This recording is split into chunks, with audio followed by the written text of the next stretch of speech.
Good evening, everyone, and welcome to the live stream. And I have a special guest tonight, of course, Phil from A Different Bias. Hi, Phil. Hello, how are we doing?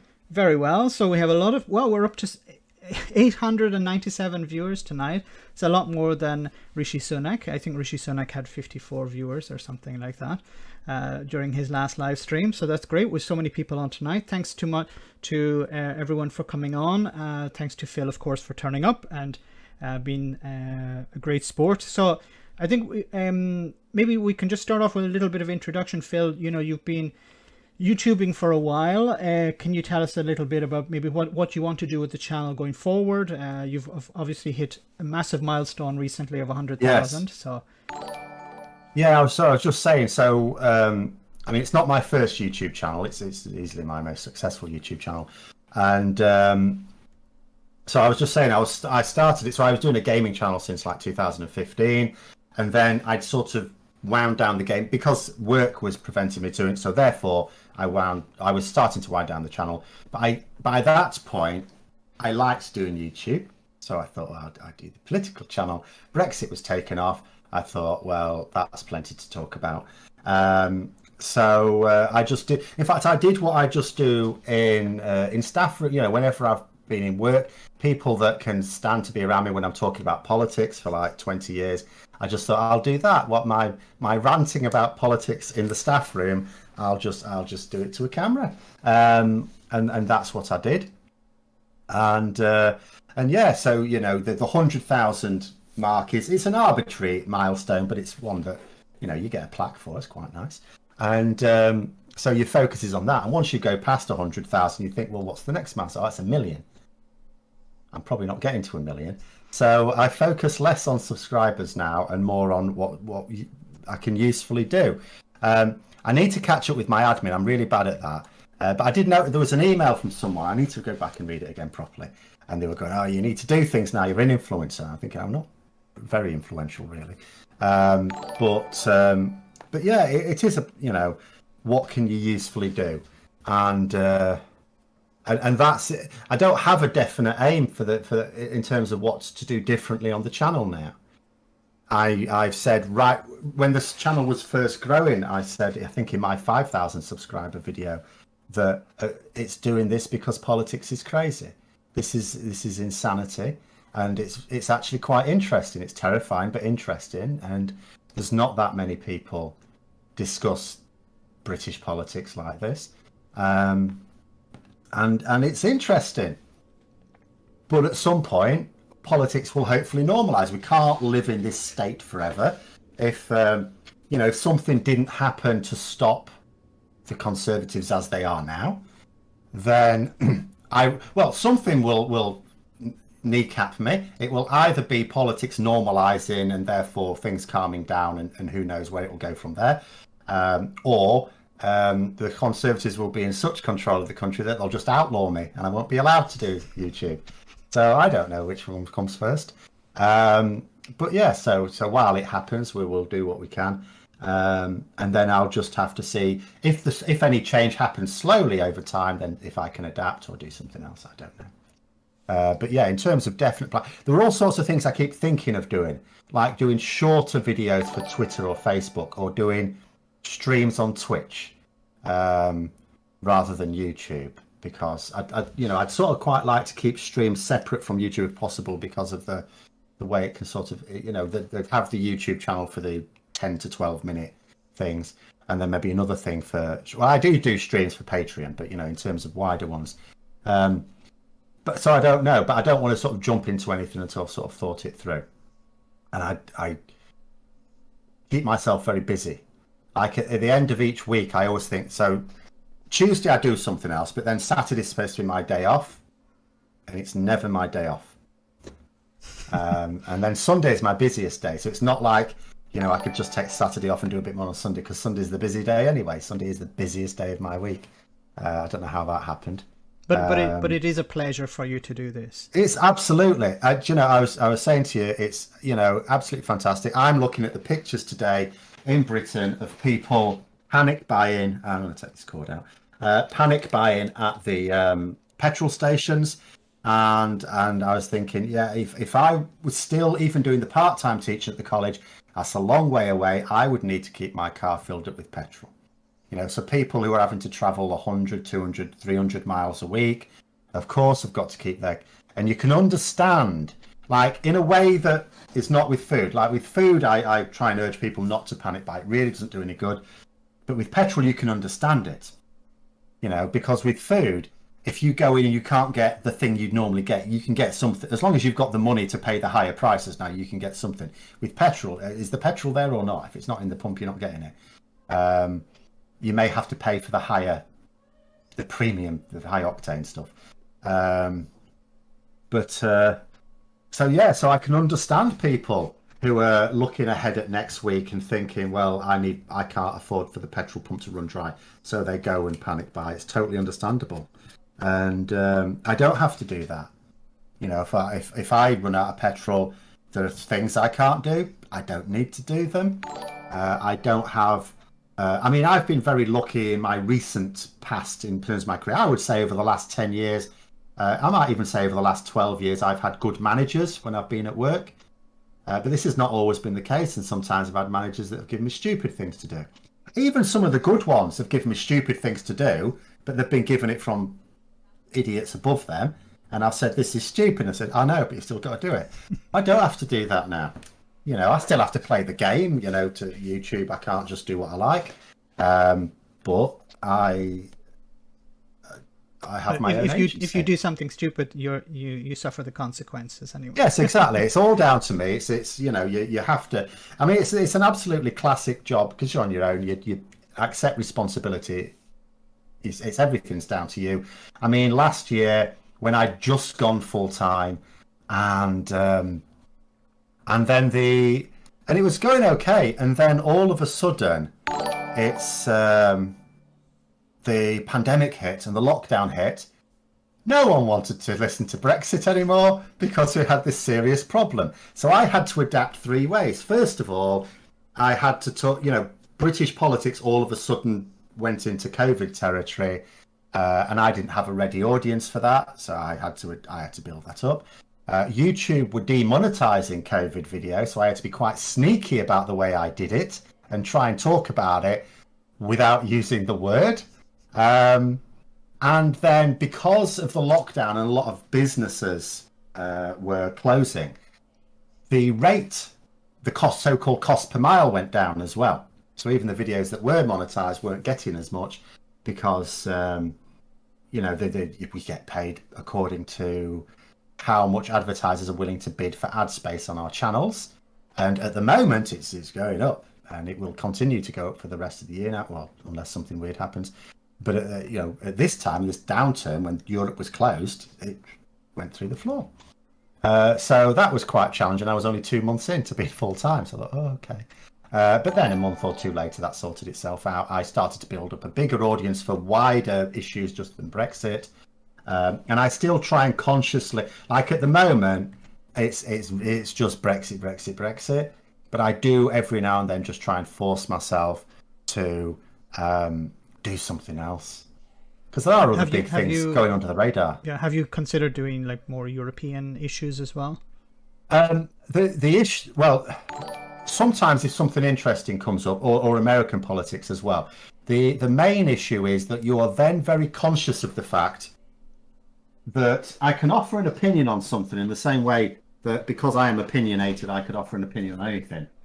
But then I just think to myself, but do I really know all the sort of ins and outs of this? Have I got all the right nuances? I might easily... It's like when I had to talk about the situation with the withdrawal of Afghanistan. I don't really know all the details. I could comment a little bit on the politics of having a foreign secretary splashing around in a pool during the biggest foreign policy crisis of his entire life, let alone his career. But beyond that, there's not really a lot for me to say because I'm not an expert. I could easily comment on things and just be completely ignorant. So you try and, play to your like strengths. Yes. Yeah, I saw an article today about the potential new Chancellor of Germany saying that they would side with Ireland against the UK in any Brexit issues. And I'm thinking, No kidding. Fellow EU member. Like, you will get the same response from any potential new Chancellor of Germany, surely. You're not going to get a Chancellor of Germany, realistically, who's going to say, do you know what, I'm going to take the side of this third country that keeps insulting us every other day over a fellow member. So, you know, so a lot of the European news that comes my way anyway is sort of, I just don't know that I have enough to comment on it about until it overlaps with Brexit issues. Okay. America's different because American politics is always interesting. But again, I don't always know enough about it. And we're so influenced by the United States and Trump over the last number of years, and Biden to a certain extent as well. Especially like I'm from Ireland, and whenever Biden says something, the people of Ireland sit up and listen because of historical connections.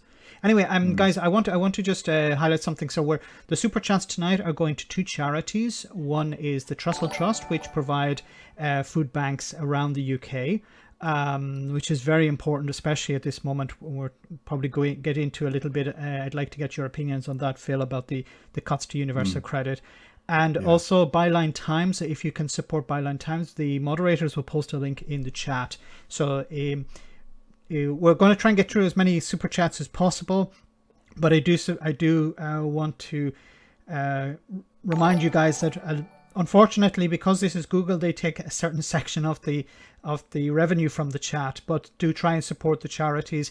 If there isn't, if there's another, how can I say, another a food bank in your area, make sure to support them as well. Okay, I just want to read the first super chat. This is from Valerio, who says, "Hi Max, Phil, nice to see you both on the live stream. Why isn't Labour aggressive enough to attack?" Well, so we've talking about this. So why isn't Labour aggressive enough to attack all the problems Brexit is creating now? Thank you so much. So Phil, why isn't Labour attacking more on Brexit? I think it's caution. It's the belief that it's better to be cautious now and ramp up than to go too far, because then you can't ever scale it back. The issue for Labour is that they cannot afford to be divisive anymore. They need as many people voting for them as possible, and quite a lot of the people that they'd be targeting. And it's two things. It's not just that they are Lexiteers or still believe in Brexit, though there is an element of that as well. The biggest problem, the biggest fear they have, is the fact that it is unfortunately a fact that there's a lot of people in this country do not want Brexit to keep carrying on. They're actually sick of it, and they want some sort of they thought that they were voting for some sort of resolution to Brexit. This Brexit, get Brexit done. And what they don't want to do is to be seen to be reopening the wounds. And some people will say, but the Conservatives are poking at those wounds by arguing about the Northern Ireland Protocol or failing to implement customs checks on the EU. And they are keeping Brexit going and going and going. Their trade and cooperation agreement has regularly scheduled negotiations with set dates going right up to 2026. And in 2026, they can reset the whole thing and create another 5-year cycle of negotiations. But it's very much about the way the media would portray it. The media will downplay any continuation of Brexit on the part of the Conservatives, and they will absolutely savage Labour if they get any sort of wording wrong. And I was saying to you as well, I mean, it's not that Labour aren't attacking the consequences of Brexit, it's just that very reasonably most people won't be aware of it.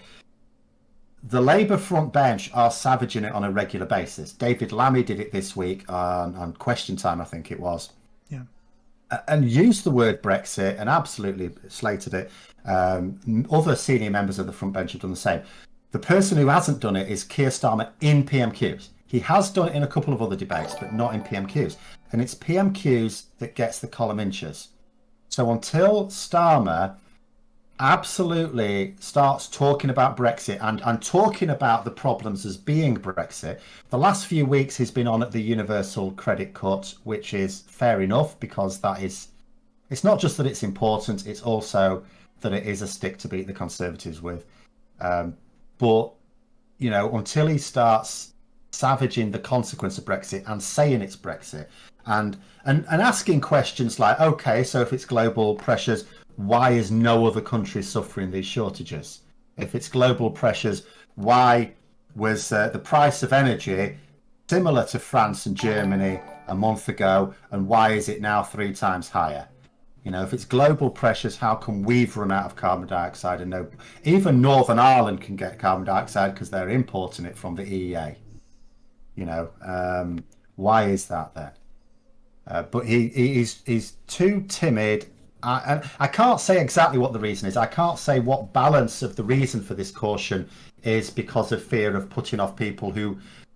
It's almost like what the Conservatives want to do is to say, Keir Starmer's talking down to you because he's saying you're stupid for voting Brexit. So there will be an element of that. There's also an element of the people who just want it, we've left the EU, can we all just move on?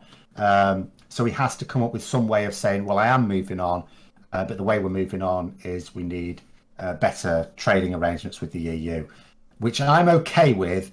But the problem is that then the people who want Brexit reversing are looking at Labour and going, well, it's like you've gone native. You're not really representing me, which is also a problem. So it's almost like you've got to do what the Conservatives are very good at. Say to one group of people, no, we'll absolutely need to reverse Brexit. But to the other group of people, well, it's not really reversing Brexit. We're not going backwards. We're going forwards. But, you know, time is a circle and all that.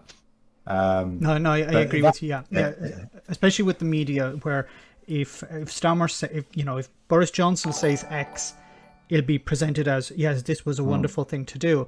While if Keir Starmer does the same thing, he'll be criticised in the Sun and the Daily Mail. And unfortunately, those are the newspapers that are read by many people who vote for the Labour Party. Or used to vote for the Labour Party. Yeah, I mean, things like, you've got the likes of the Daily Express and the Daily Telegraph. Well, they're read by a lot of just ordinary workers. It's absolutely maddening, really, because, they don't do them any favours, but they are targeted at lower paid workers or workers around about the minimum wage. And you look at the situation now. If, let us say, that Labour had won the last general election. Let us say that Jeremy Corbyn was Prime Minister now and he'd done the same. I mean, he wouldn't have been allowed to. That's the thing I kept trying to say. Yes, Corbyn was wanted to leave the EU. His party would never have let him. But let's say this all have happened and we had now the lorry driver shortages, the electricity problems, the carbon dioxide, all of this happened. The papers would be savaging Corbyn. Absolutely savaging him. But also, I think the Conservative MPs will be calling for him to resign. Of course, yeah. Oh, it's total hypocrisy. I mean, you do get hypocrisy in politics. I'm not saying that that's just a province of Conservative Party. You get it in every party. But absolutely, yeah. But the important thing is the media. What a Conservative MP says, no one finds out about unless they read it in the paper. But yeah, the media would be all over it. Sort my collar out now. I'm just a funny shape. I haven't got a collar. There is no collar on either this jumper or this t-shirt. I'm just a funny shape. Okay, let's move on. We have a super chat from John. Well, we have a lot tonight, so I'm going to have to go through them pretty quickly. Keir Starmer's 14,000 word essay, bland or something to build on. So I'll let me just go first, and then let's hear what Phil had to say about it. But I didn't actually read it. I searched for Brexit in it, and I found 5 references to Brexit, and none of them were really criticisms of Brexit. So I was a little bit disappointed. Now it's been criticised on the left, within the Labour Party, the hard left, of course. But I think, if Keir Starmer said today is Tuesday or Friday or whatever, they would criticize him for that as well. So what's your take on this 14,000 word essay? I haven't read it. And the reason I haven't read it, it's not because I can't be bothered. It's that I don't see how it would be of any purpose whatsoever. Because you have to think to yourself, what Keir Starmer needs to do is not create a vision for Britain. If he never gets into government, he's not going to do it anyway. And at the next election, he cannot win a working majority anyway. It's mathematically impossible. What he needs to do is persuade people he has a vision, which is a very different thing. So the bottom line is the people he needs to vote for Labour or at least vote against the Conservatives at the next election, because I'm seriously hoping that there's some form of electoral pact going to emerge. Those people are not going to read. I didn't even know it was 40,000. I thought it was about 10,500, whatever. It's an essay. They're not going to read it.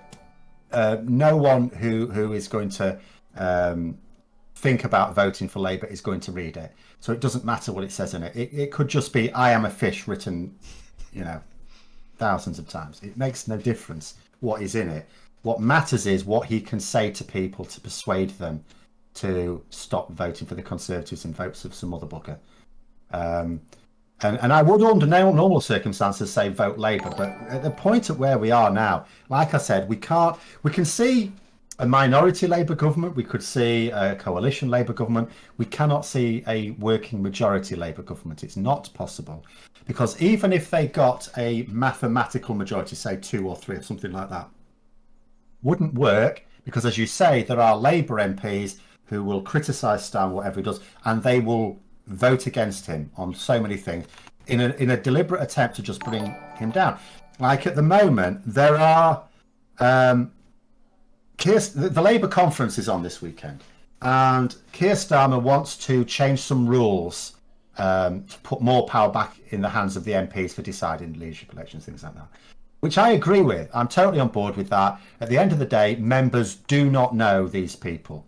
They're voting based on personalities, and we need to vote based on how competent that person is going to be. MPs know that, they know them. You wouldn't ask in a business for customers to vote for a managerial promotion. So I agree with it. At the same time, I just don't think it's the right time to put this in, because I would want to see him pushing for a change to the Labour's constitution, which means that they can not have to put up candidates in every constituency, so that they can enter a formal electoral pact, not just a non-aggression pact, because although that might do just because they'll never get a working majority, so you need to maximise every seat, and that means just not even putting up candidates in some seats. Where do you think the resistance is coming from actually changing the constitution? Right. Yeah, so what you've got to bear in mind is, although you can look at the north of England now, there's lots more Conservative MPs, there are still Labour heartlands. So you imagine yourself, let's say you're a Labour MP in Greater Manchester. You know that you are going to win your seats, because it's just the current system just means you are going to win your seat. Now, if you create a system where you go into this formal electoral pact, and I have to say there's much less resistance to this, but I think some people are linking it to proportional representation. So if you go into this formal electoral pact, I mean, one element, this is a very crude objection I should throw in first of all, is there's just some people who view the Lib Dems as Nick Clegg's Lib Dems, who were the handmaidens to Tory austerity. And there's 2 reasons why they wouldn't do that again. First of all, it's not exactly the same Lib Dems in power, but even if it were, they were so badly beaten up in 2015 over that decision that they would never make that mistake again. And some have even apologised over it. Yes, but nonetheless, people still have that view.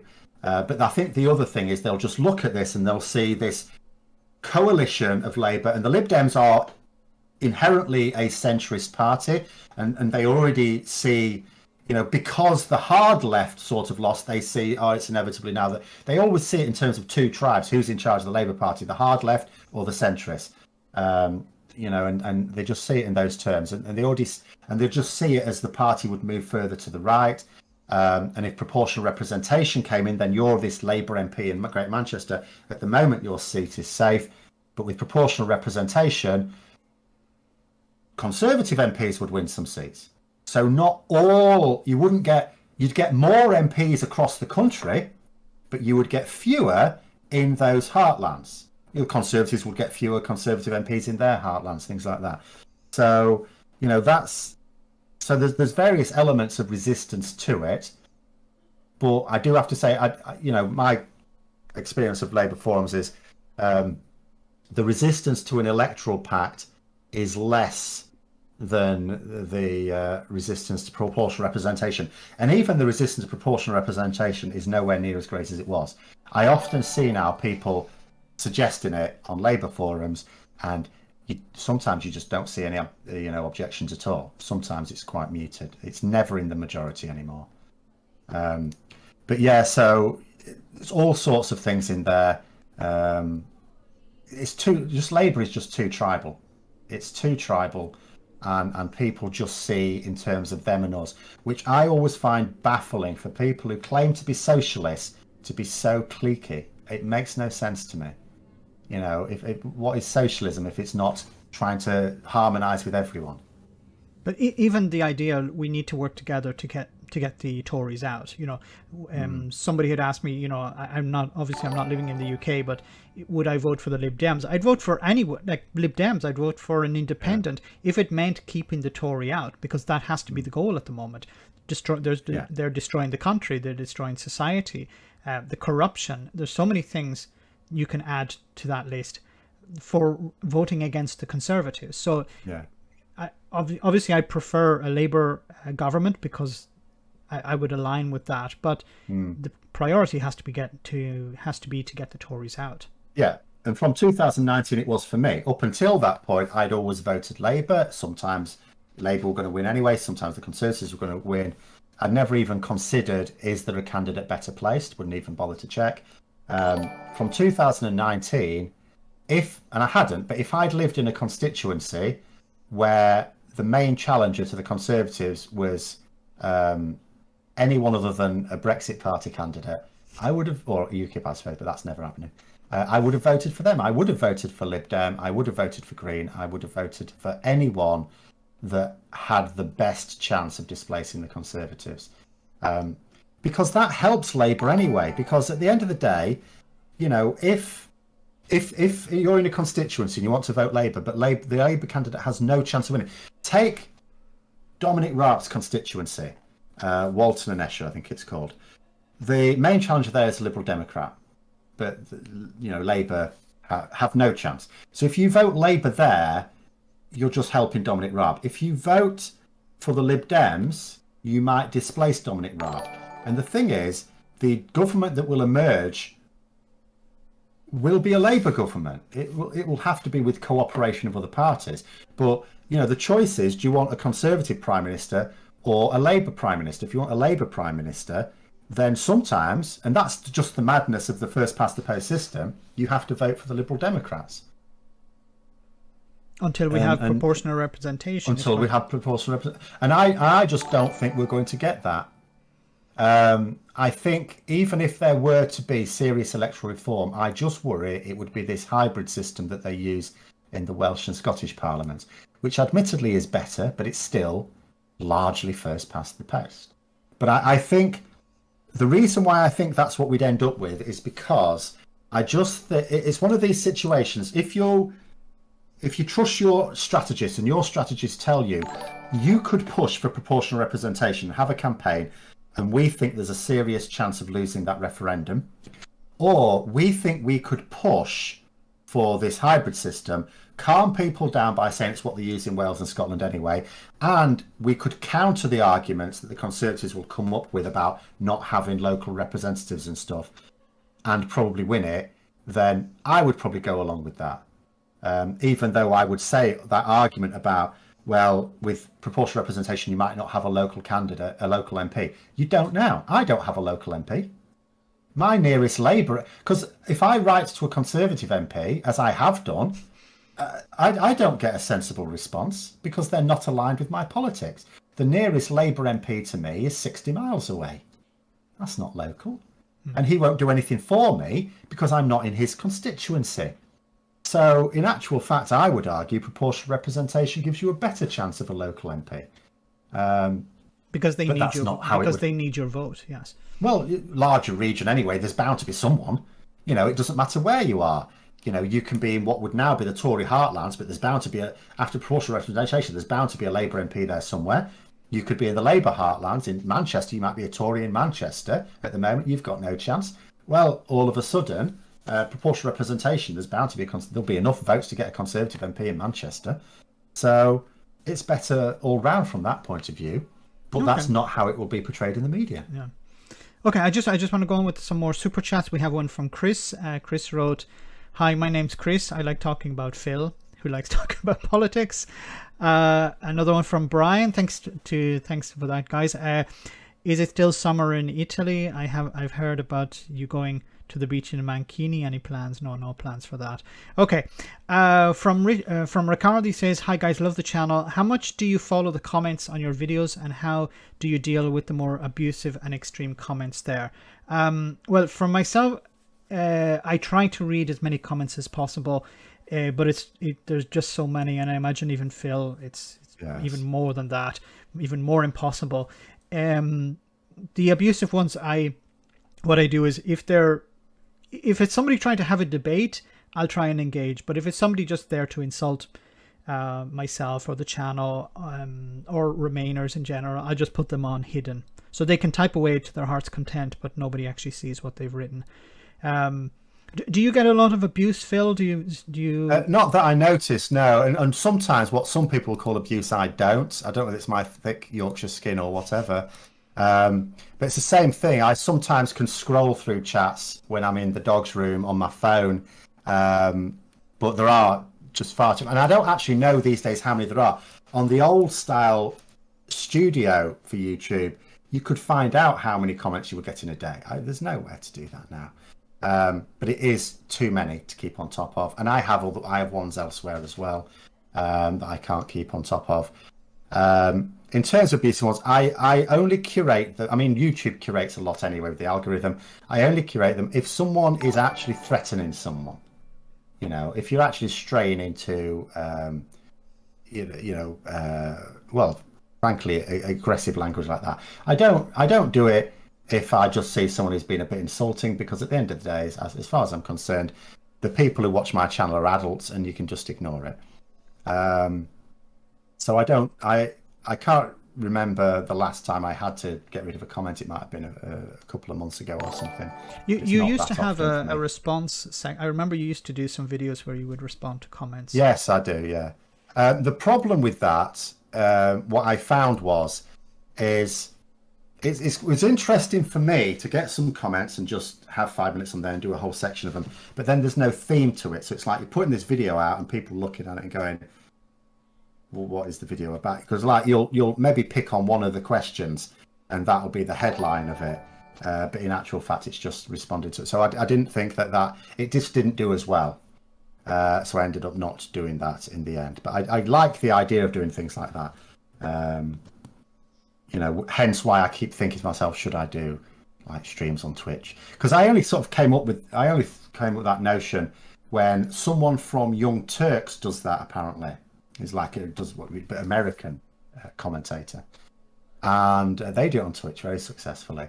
And there was me thinking, didn't think you could do that on Twitch. You were only supposed. There was a time when if you did anything that wasn't gaming, you could get banned. Maybe it's different now. It obviously is different now. So that's why I started thinking about that. But then I thought, well, what time and how many and things like that. So that's one of my maybe in the future things. You've heard it here first. Oh, yeah. Maybe. I had mentioned it elsewhere, but yeah, so it's one of these things that I may or may not do. There's all sorts of things I kept meaning to do. I was supposed to this year have a proper go at learning how to use Facebook, but I just really don't like Facebook. So if anyone tries to put any comments on Facebook, the chances of me seeing them are least of all. No, I occasionally see the odd one. I had one baited me today, who identifies as a conservative, who keeps putting little comments down. I just ignore them. And then today he put, have you ever been to Europe? And I just said, I live in Europe. And I'm not quite sure how to break this to him. Where he thinks I'm from. The next super chat is from Jenna. Thanks, Jenna. Love both your channels. You both use facts to explain your point, but sometimes I see how Johnson is handling everything. I get V for Vendetta vibes. Yeah, it's like I try to include links to any sources that I use. I don't always do it. Sometimes I'm responding to a video, so it's not really the case. But I think with Brexit, it's becoming more and more simple to point out what's happening, because we're seeing we're seeing it happen all the time. It's not happening in some abstract way. I think maybe with the Northern Ireland Protocol, it's a bit more difficult because it's a bit more complicated, but like food shortages or, panic buying, these are things you can see all around you. It's no longer something abstract. It's not, I think there was a big difference with Brexit when it was, this is what's going to happen as opposed to what's happening now. Yeah. Yeah, I mean, they went from this. So when you talked about food shortages, there's not going to be food shortages. In fact, we're going to have more food somehow. There's not going to be higher energy bills. In fact, you'll save on your energy bills. And now that's happening now, it's all, but global pressures. So they've gone from denying that it will happen to saying that it's caused by something else. Yeah. Which, I mean, that's again something I would like Keir Starmer to do. I would like him to say, when he's asked a series of questions of Boris Johnson about what he's going to do about this, and as he's banged on blaming some bugger else for it, I'd just like to throw in there as my final question, when he's going to grandstand anyway. All I've done is listen to a litany of excuses. You promised the people that if they gave you a majority, you would have the power to fix their problems. And all you're doing now is coming up with excuses for why you can't. Well, I'll tell you what, I can fix these problems. What the people should do is actually give their votes to someone who will fix their problems and will not come up with excuses all the time. And I'd just like him to do that for his sixth question every time from now on. Ask Boris Johnson what he's going to do about this, that and the other. Why has he actually fixed this? When the Transport Minister, Grant Shapps, was on the telly, I can't even remember when it was now. It was this morning. It seems like so long ago. It was still this morning. And he was saying, that Brexit was brilliant because it's allowed him to tamper with the HGV testing. And he should have been asked, so when's the lorry driver shortage going to be fixed then? Give me a date. Give me a date for when it's going to be fixed. And there just needs to be more of that. Tell me why. If you're going to tell me you can't solve this problem, well, I can solve this problem. And if you're going to tell me you're going to solve this problem, when are you going to solve it by? Because when that date has arrived, I want to come back to you and ask you why you still haven't solved it. Yeah, there needs to be. And from now on, I would just do that in every PM, because he just avoids them all the time anyway. I would just do that and bugger anything else at this point. We have another one from Martin who says, Happy Friday. What a pleasure. My two favourite chaps. Passy, thanks so much for that super chat as well. Daily Blase is in the chat. You guys should add him. Another great channel. Well, we can maybe do it again with some other guests. It'd be great to have some other people on as well. Philippe says, are you going to have to send care packages to the UK children one day due to all the shortages? We're donating to the Trussell Trust today. So we effectively already are doing. Funky, thanks for that super chat as well. We have another one from Sebastian. As a German listener, what do you think about the German elections on Sunday? Angela will be gone and the next government will probably be tougher on the UK. Do you want to comment about that, Phil? Like I say, I really couldn't say. It's almost inevitable, really. At the same time, how much is it really in Germany's interest to get too involved when they've got problems of their own to deal with? At the moment, see, what I'm interested in is the EU Commissioner once again said, because it's like you almost get the impression now they expect David Frost to suspend the protocol, because they're saying that they are, on the one hand, they're working on practical steps to deal with the issues that have been raised, but on the other hand, they're also planning on what action are they going to take if the protocol is suspended. Because part of me keeps thinking, and we talk about this on Sunday anyway, but part of me keeps thinking, okay, so on the one hand, what they might do is say, look, this is stupid, we'll give you a week to reconsider, then we're going to have to take action. But then the other hand, I think to myself, but as soon as the protocol is suspended, Northern Ireland becomes a shitstorm, because the DUP will be cock-a-hoop, Sinn Féin will be apoplectic, and can you really leave it a week of effectively doing nothing? So will the EU Commission take, if they're already working out what, and we know how they work when it comes to trade wars, because they are very good at targeting. They don't just slap tariffs randomly. They will target it on goods that are produced in the constituencies of key members of the government. They did it with America, with both Trump and Bush, and they will do it with the Conservatives as well. They will identify the key industries, the key export industries in those constituencies, and they will hammer those with tariffs. What does Uxbridge produce? I don't know. I mean, Boris Johnson, I don't know. But the EU will know.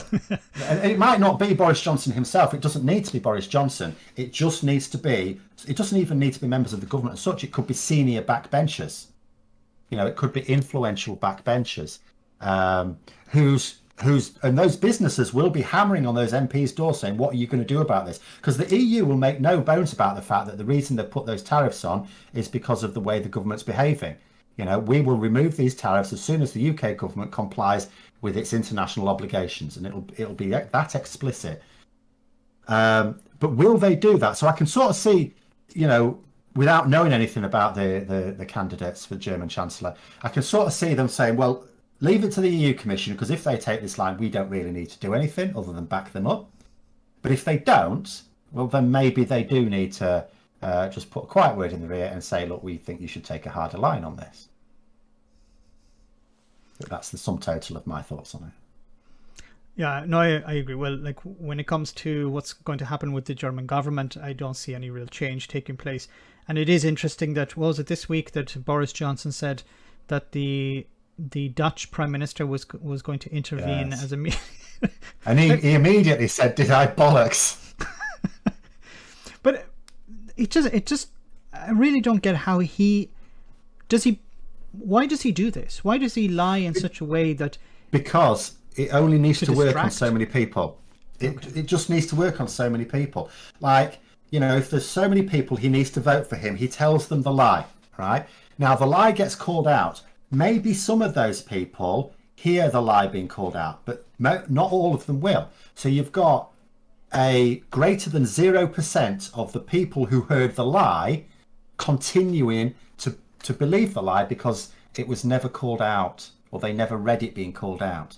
So that's why it works. That's why he's so blatant about it, because even when the lie is called out, not everyone who heard the lie is aware of that. And too many people think, well, he wouldn't lie. You can't lie, can you? Because otherwise someone would call it out. You know, it's that insane. We have another super chat from NewsTube, who says, what do you think of the insular Britain and the climate crisis in general? What do you think about these protests that are taking place? Well, maybe I'll say something. I don't know if you'll agree with me or disagree with me, but I'm not a big fan of protests that affect the public as opposed to people in power. So, but I understand the value of protesting, because I think if you disrupt ordinary people's lives, you know, they wake up to the problem. But when you're disrupting people on the motorway, these people don't really have any influence over government. Yeah. So I think it'd be better. Sorry, go on. Yeah. I was just going to say, for me, partly it can be a safety issue. I don't want people endangered. And like you say, I would rather they protested to inconvenience those in power. That being said, I am not against robust public protest as well. And I certainly wouldn't want to see people imprisoned for it at all. No, I agree. I just think the tactic may be counterproductive, that's all. Yes, I've sometimes thought that myself. You know, if it's inconvenience to the public, that's one thing, as long as you're not endangering people. It sometimes is a tough one, because it's sometimes very difficult for me to say, well, this protest is okay and this one isn't, because it can be a little bit subjective. By definition, a protest has to be visible, because you're not you are also trying to raise the issue, the awareness amongst the general public as well, because ultimately the purpose of a protest is not to make ministers do something different, it's to make the public force ministers to do something different. But it can, you know, and sometimes it can be counterproductive, because if you piss off the public, then you work against that, and you might feel good about yourself, and when people complain that you're stopping the tube or motorways or something, you may say, well, the climate emergency is more important than your trip, which it is. But at the same time, you're not helping the climate emergency either. You've not done anything at all. In fact, you've worsened it, because cars have had to brake and speed up again. So you've actually increased the carbon footprint technically. So it's really about, if it's effective and it's peaceful, I don't really have anything against it.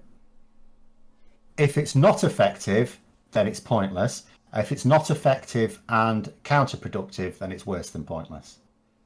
So it really depends on, ultimately, whether I think a protest is worth it or not depends on, did it work or not? Yeah. Move on to another super chat. This is from Timberwolf, who says food banks are uplifting. So this was a comment made by Jacob Rees-Mogg some time ago, where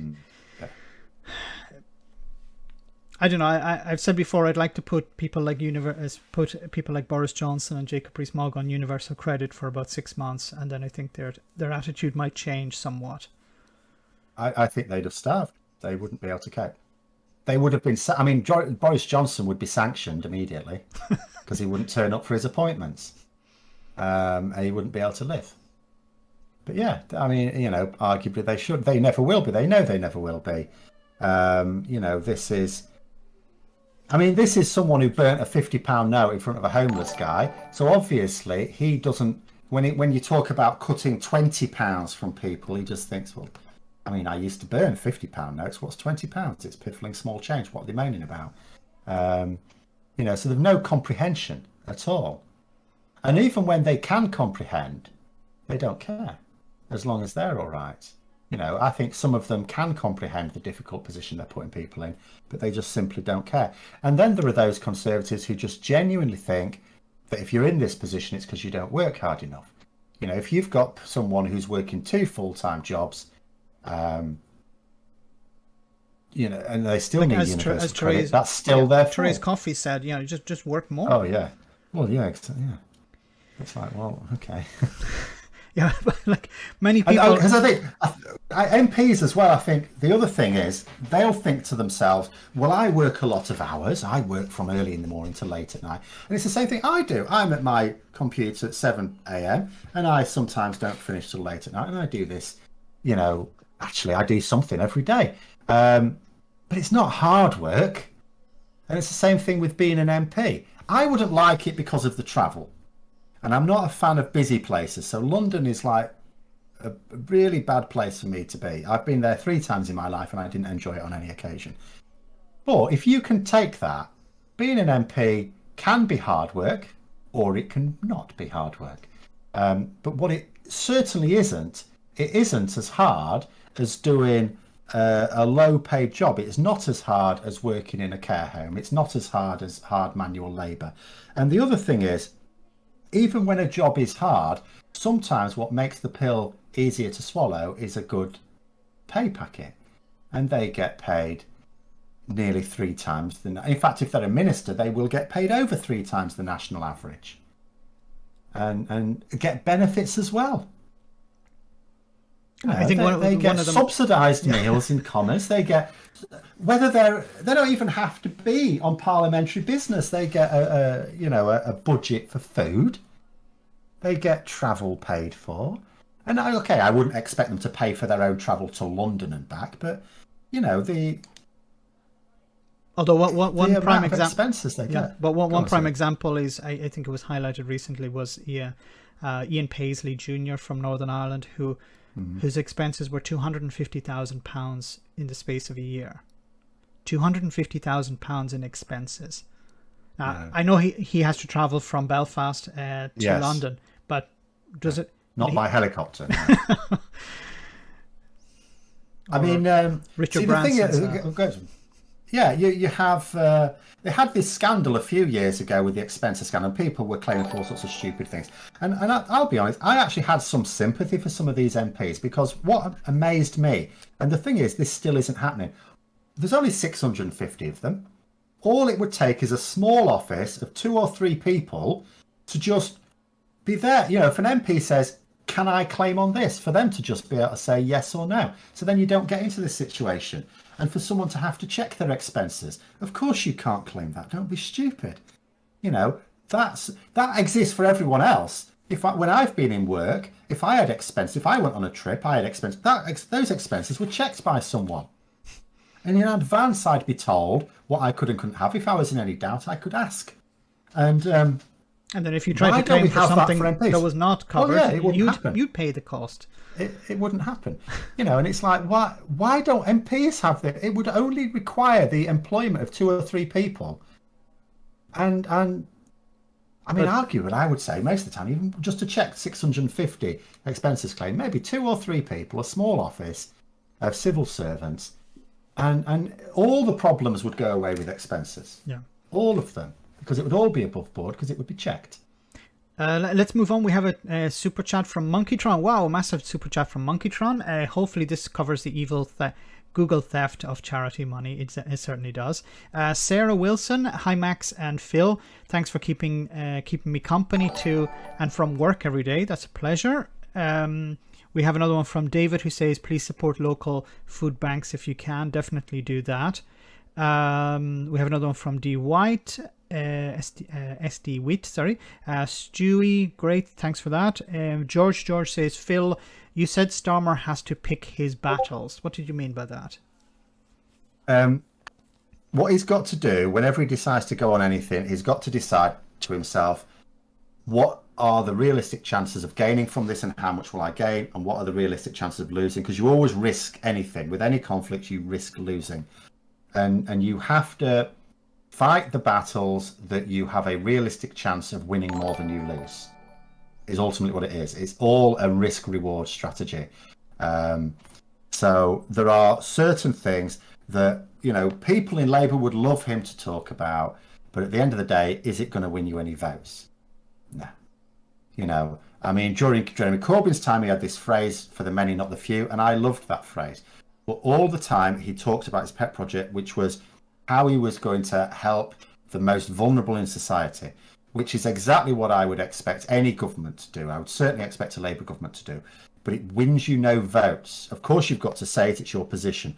What he should have been doing was saying how he was going to improve the lives of the people whose votes are up for grabs. And that is those swing middle-class voters. The people who may or may not vote at all, who may vote Labour, Lib Dem or Conservative. How are you going to make their lives better? Because they would have done, their policies would have done, but they didn't articulate that. Starmer needs to do the same thing. He has to say, people are ultimately selfish. He has to say, your life will get better if you had this. And we are going to do this. The Conservatives are dead against this. So it's like pointing out how the Conservatives are going to make their lives worse and how they are going to make it better in a credible way. And that's what you need to focus on 100% of the time, getting into power. What you do in power, you can worry about when you're in power. It's not like you can't think about it in advance, but don't bother talking about it too much in advance. Only talk about the things. People can't keep the whole manifesto in their head. 2 or 3 slogans. The Conservatives had 2. Get Brexit done, level up Britain. That was it. They won the election on those 2 slogans. Labour need 2 slogans like that focus on what it is people want or think that they want. If you were giving them advice, what would you tell them to focus on? For me, something like the NHS or workers, try and bring it back. Because I've said on the channel, I said on live streams as well, like if you think of, for example, the Conservatives, it's Brexit or levelling up. If you think of the Liberal Democrats, it's generally, the European Union. The Greens, the environment, the SNP, independence. So every party has its vision. What should Labour's vision be? It actually shouldn't be the NHS, and the reason I would say that is because the Conservatives always promise to do more. Obviously, Labour is the party of the NHS, but at the same time, whatever Labour promised to do to the NHS, the Conservatives will say, you will mess it up, and actually we're going to put more money in than you're saying anyway. They do it every time. They put in less, they lie, but they do lie. What Labour need to do, the 2 things they need to push, have to meet a number of criteria, but the one criterion they absolutely have to meet is it has to be something that Conservatives won't even pretend to be able to match them on. So it has to be something the Conservatives fundamentally do not want to do. I would have thought a Brexit position was a rather good one. But it has to be something that the Conservatives are dead against, but at the same time would, be very popular. And that's what they should be focusing their polling on as well. In terms of the economy, a lot of people do consider the economy. So they should be banging on about the fact that we're losing a lot of investment in the country. We're losing a lot of exports. Even British companies are investing abroad. Point out the fact that the government have told British companies to set up subsidiary companies in the EU, in the Netherlands and so on, and they have been doing. And tell them that those jobs have been lost from Britain. We would change that so that they didn't need to do that, that they could have their base of operations entirely in Britain, employ people entirely in Britain, and still trade freely with Europe. And that's what we need, you know, and that's why. And they could talk about wanting to arrange a deal where we join the EEA, because that might be different enough from the EU for some people, and it wouldn't mean EU membership as well. But it needs to be, and the Conservatives wouldn't touch that with a barge pole. So it needs to be something that, you know, is important to people, but that the Conservatives will not promise to just better deal. And the NHS, unfortunately, isn't it? Okay. We have another super chat. A great choice of charity. Big fan of Byline Times. That's great. Seth as well. Thanks so much for that super chat. Gary, thanks so much for that super chat. Trucker Yano says, thanks for that super chat, Trucker, who says, comments from an actual truck driver. Fuel panic is caused by driver shortage, not fuel shortage. Let's not forget that fuel truck drivers need to obtain not only HGV license, but also ADR qualification. So that's going to create a lot of problems of, as we were saying, about bringing new drivers in, even if you can fix that. Yes.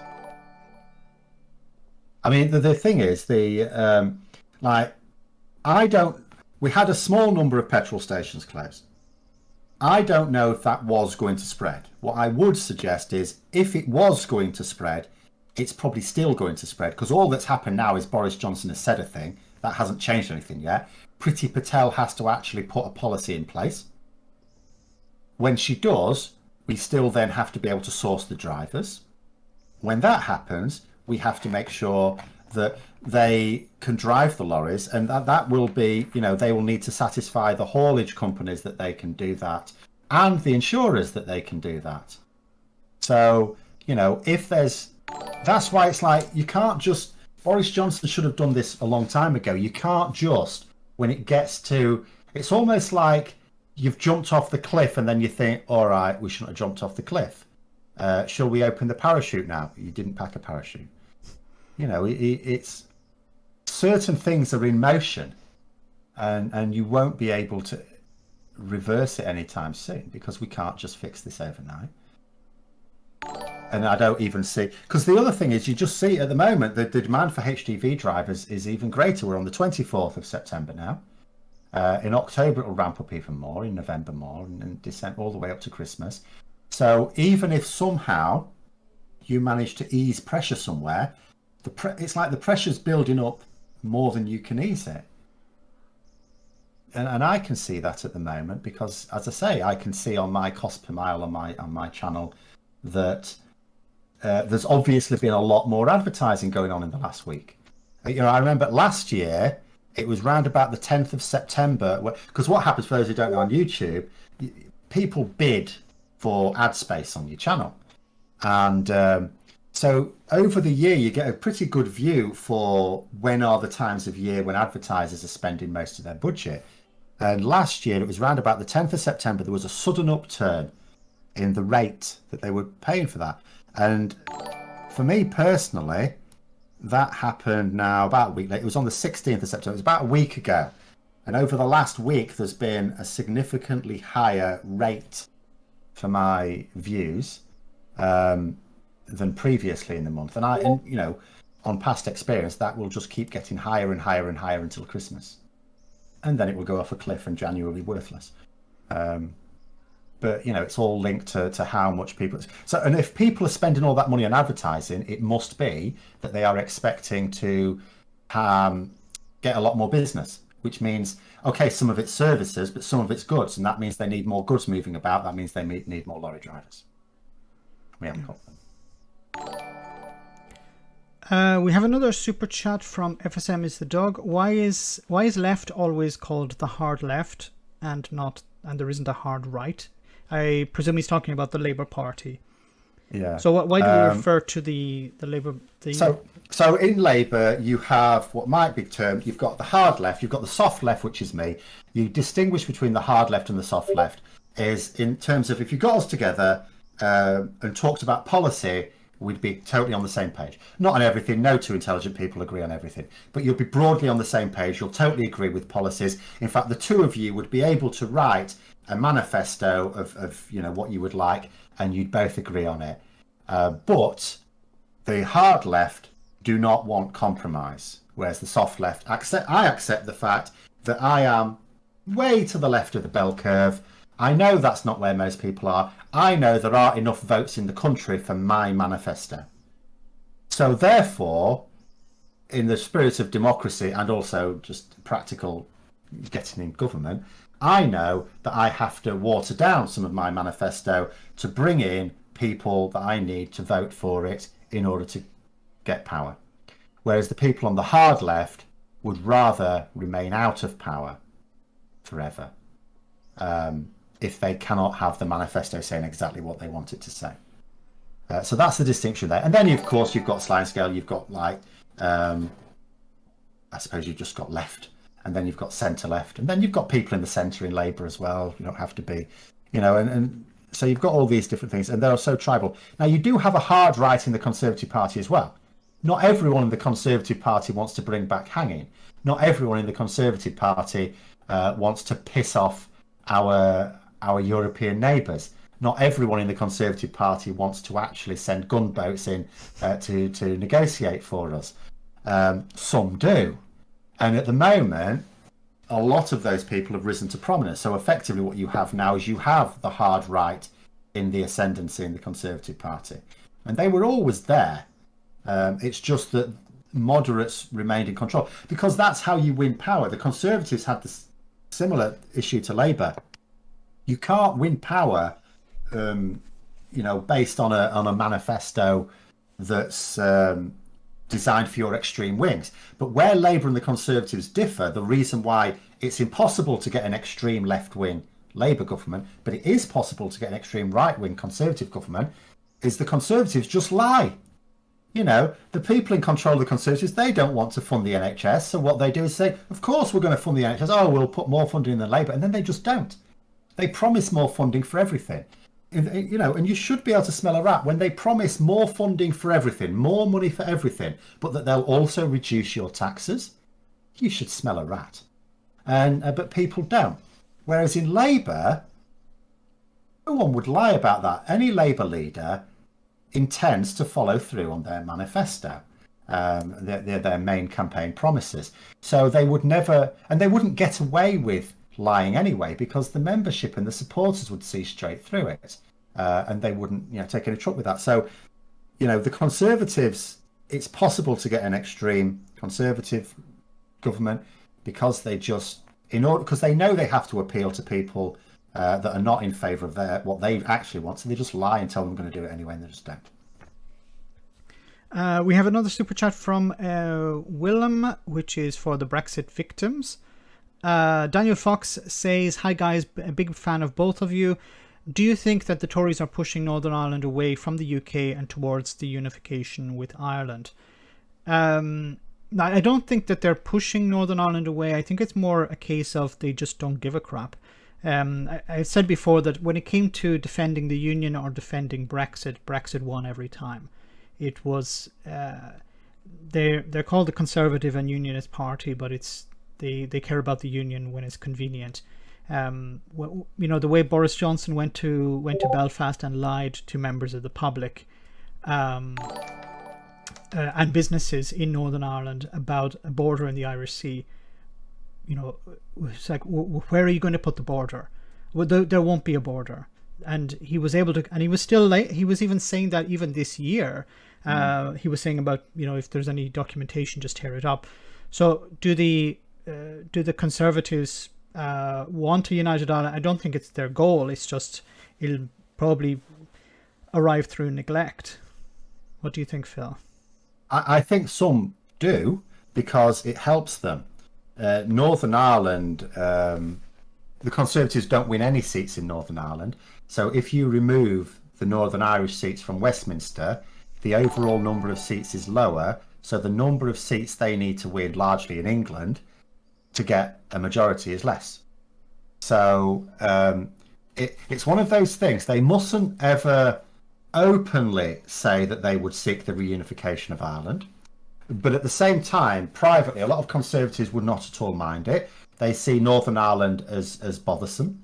They don't see it as part of them. They see it. It's even referred to. I saw it.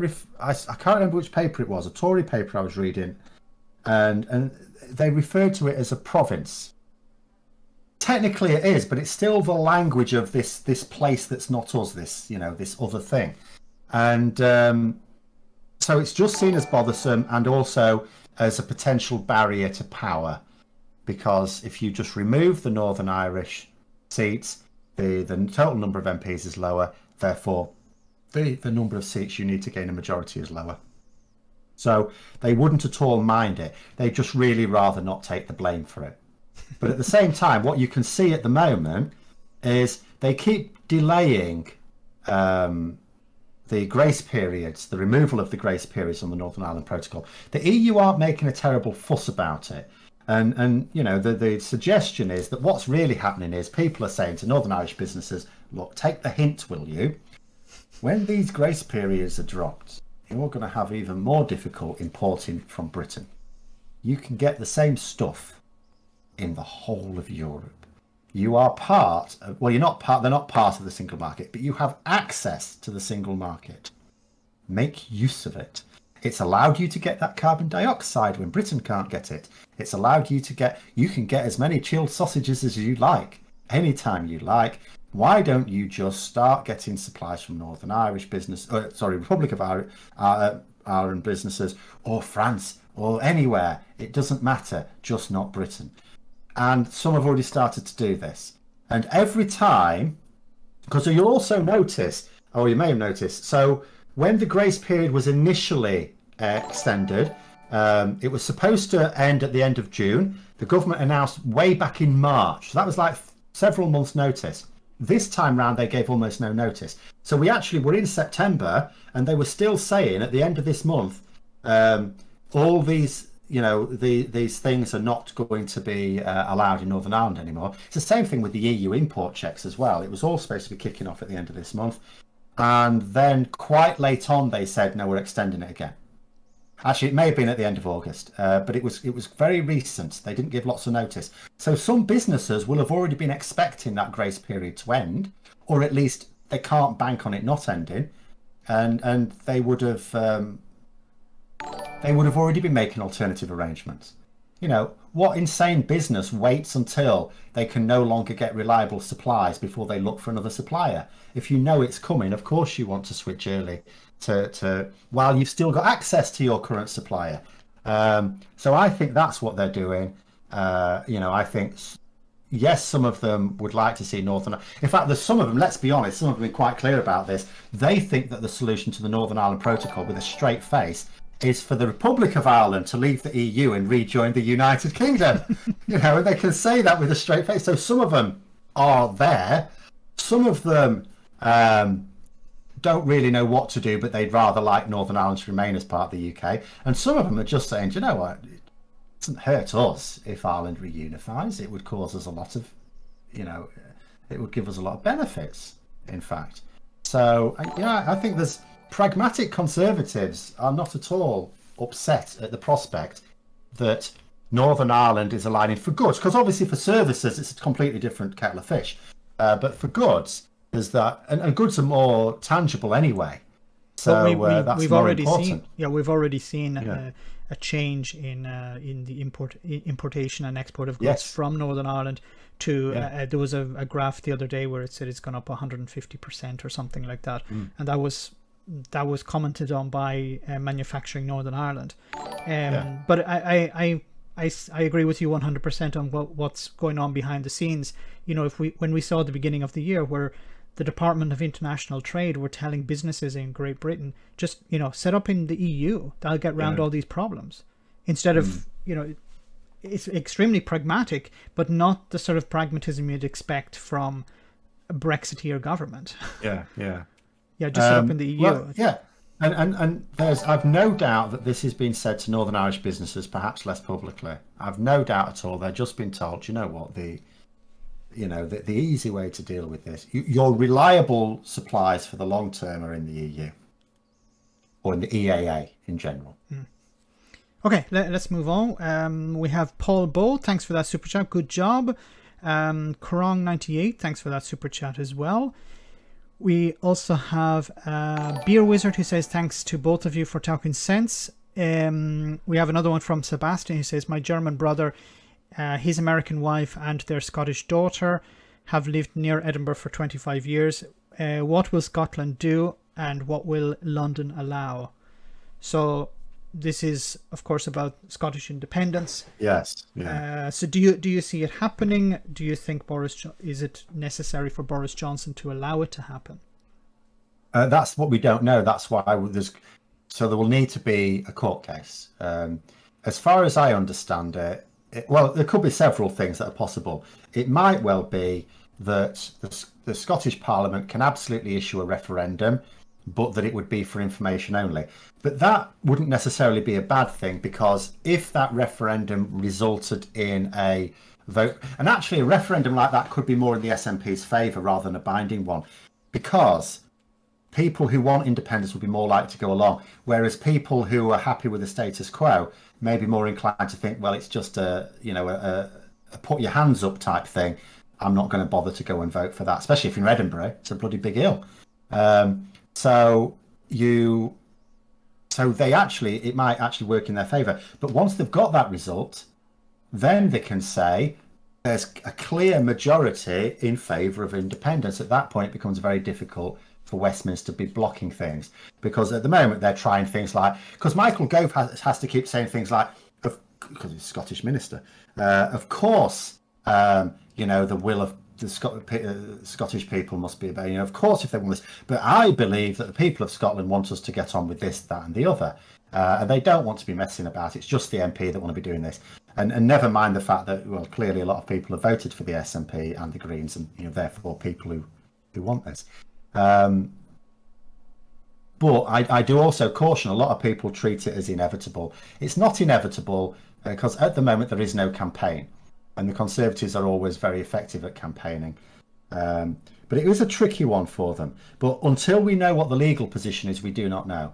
It doesn't seem to me, when you consider that the union with Scotland was entered into freely, it doesn't. The idea that Scotland wouldn't have the agency to decide to leave the UK when it freely entered it would be on the same level as the EU turning around to the UK and saying, no, of course you can't leave. The only difference is that the EU had a written mechanism for leaving, whereas the UK doesn't. So that's why it would need to be tested in court to find out what would happen, really. And then even that is tricky for Boris Johnson, because the way it'll work is the SNP aren't just going to go to court and say, can we do this? They're just going to do it. Like at the moment, there are a couple of court cases. So the Scottish Parliament are trying to pass a couple of bills, and they know full well they can't do it. It is actually believed that legally they can't do it. The reason they're doing this is because they want to lose in court. Because that way they can say to people in Scotland, we've tried to pass these bills, they're in your interest, and Westminster have prevented us doing so. So we need independence so that we can actually pass legislation that's in the interest of the people of Scotland. It's a very cunning trick. So they'll do the same thing with the referendum. They will just start work on a referendum bill. They won't get it passed in time. They'll start work on it. And then they will invite the Westminster government to challenge it or not. Because if Boris Johnson challenges it, he runs the risk of losing in court. Because if it turns out that they can issue this referendum in some form, then all of a sudden it's a fact of law. Whereas if he doesn't challenge it, he can then try and say, oh, it's just absolute nonsense, of course they can't do it. But then the referendum will go ahead.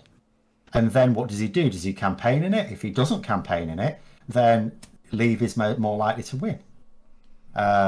And then you have a situation where there is a referendum that is expressing a majority of Scotland wanting to leave the UK.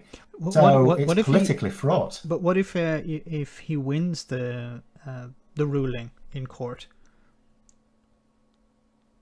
I don't know, because I'm not a legal expert. I would find it difficult if the court, and ultimately would go to the Supreme Court. It would initially start in the Court of Session in Scotland. That's the highest constitutional court in Scotland. And then it would, obviously, whoever won would take it to the Supreme Court.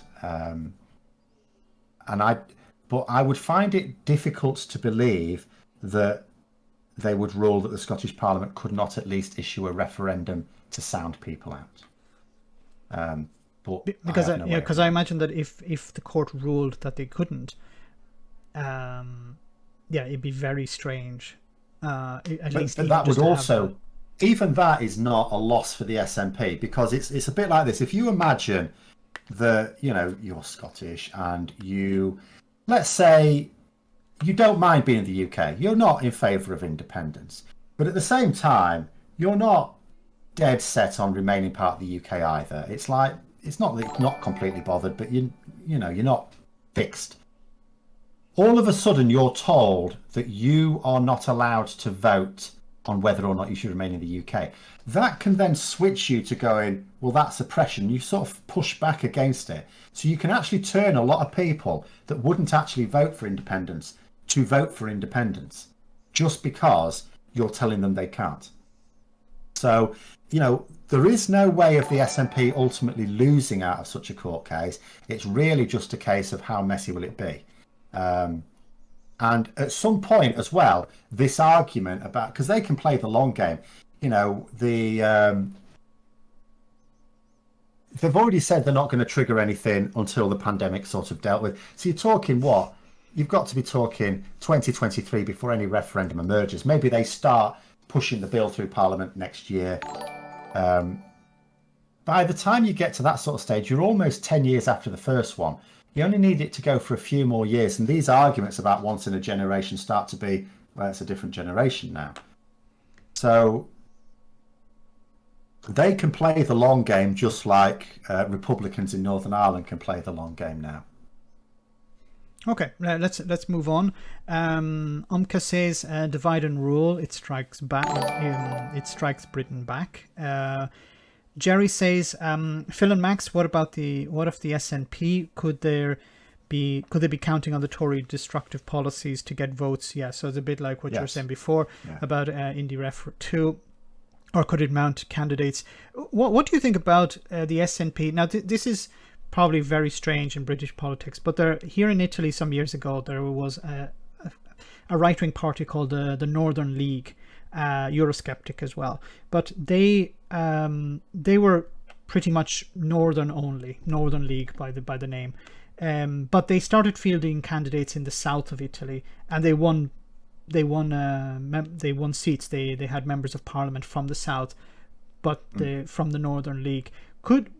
Would SNP? So I don't know if it's part of their probably not part of their manifesto, or their constitution.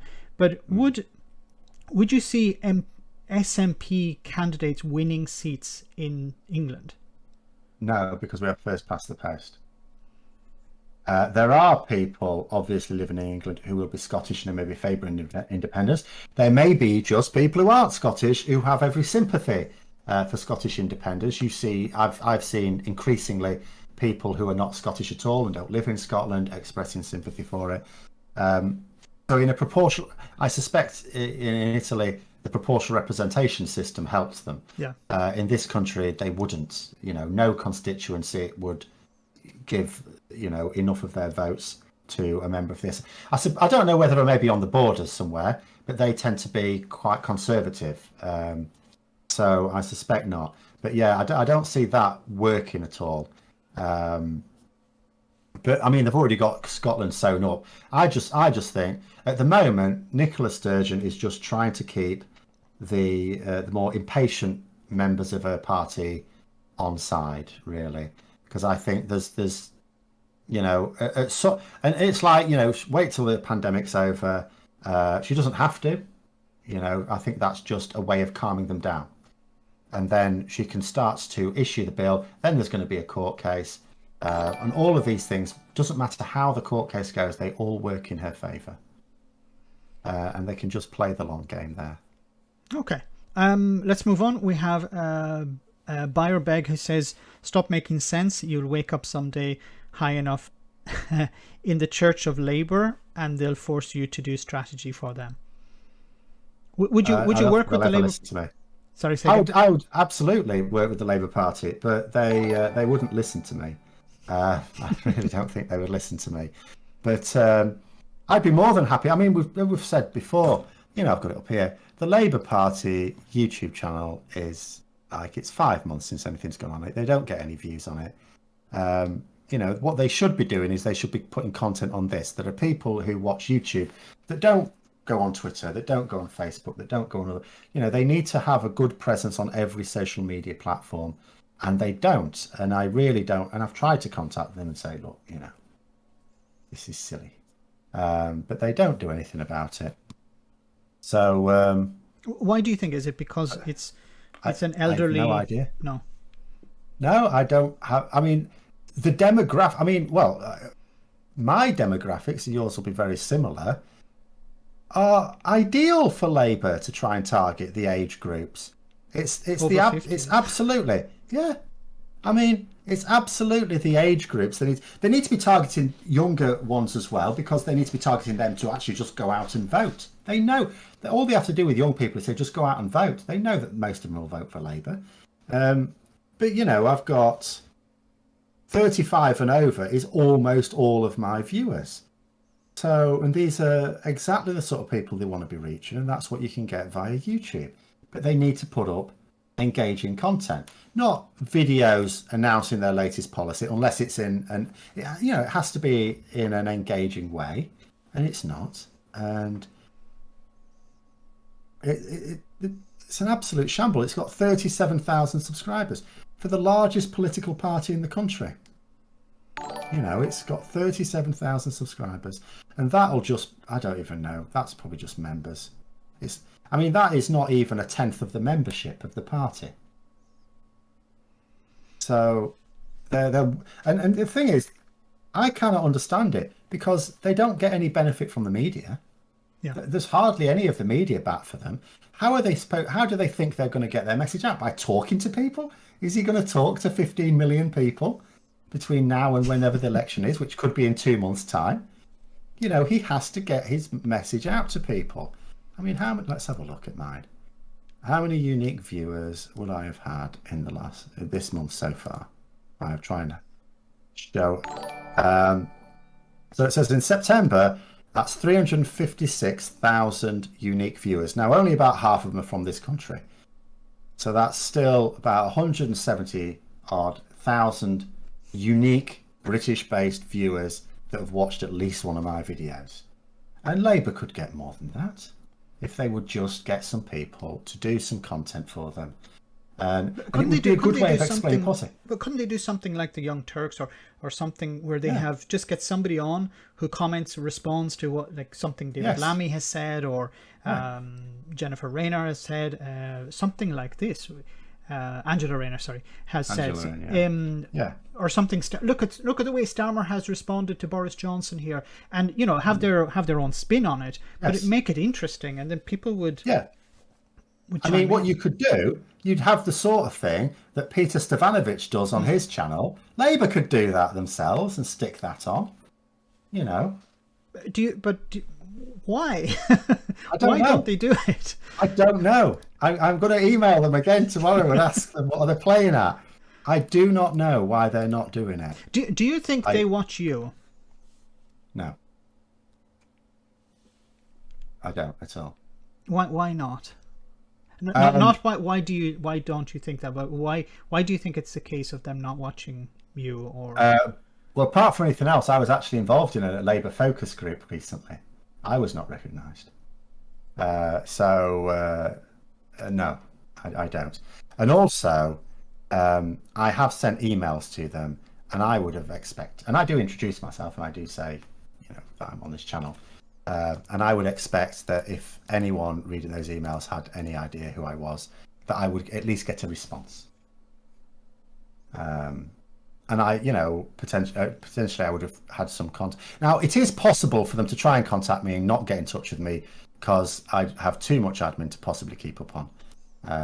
But at the same time, no, I don't. I mean, obviously there will be Labour members, and there may even be people who work for Labour who watch me, but I will never ever be discussed in strategy meetings. I'm quite sure about that. I think if I were to be introduced to a meeting, there would be a sea of blank faces. I have no doubt about that.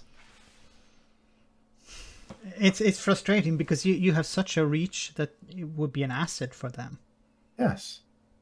And I try my best, but at the same time, there is stuff I could do for them for their labour. I mean, all they need to do is to just get a group of people like me to produce something.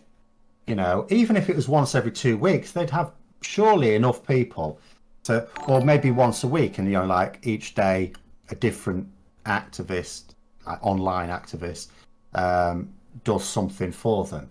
And at times, like you say, it could be you could have a member of their front bench on discussing something. But I think better actually just shorter, punchier videos. Where you just explain something, introduce a bit of humour, a bit of and just put stuff up on their channel. They can link it on the social media platforms where they have more reach, and it'll continue to get more reach. And I just don't know why they don't.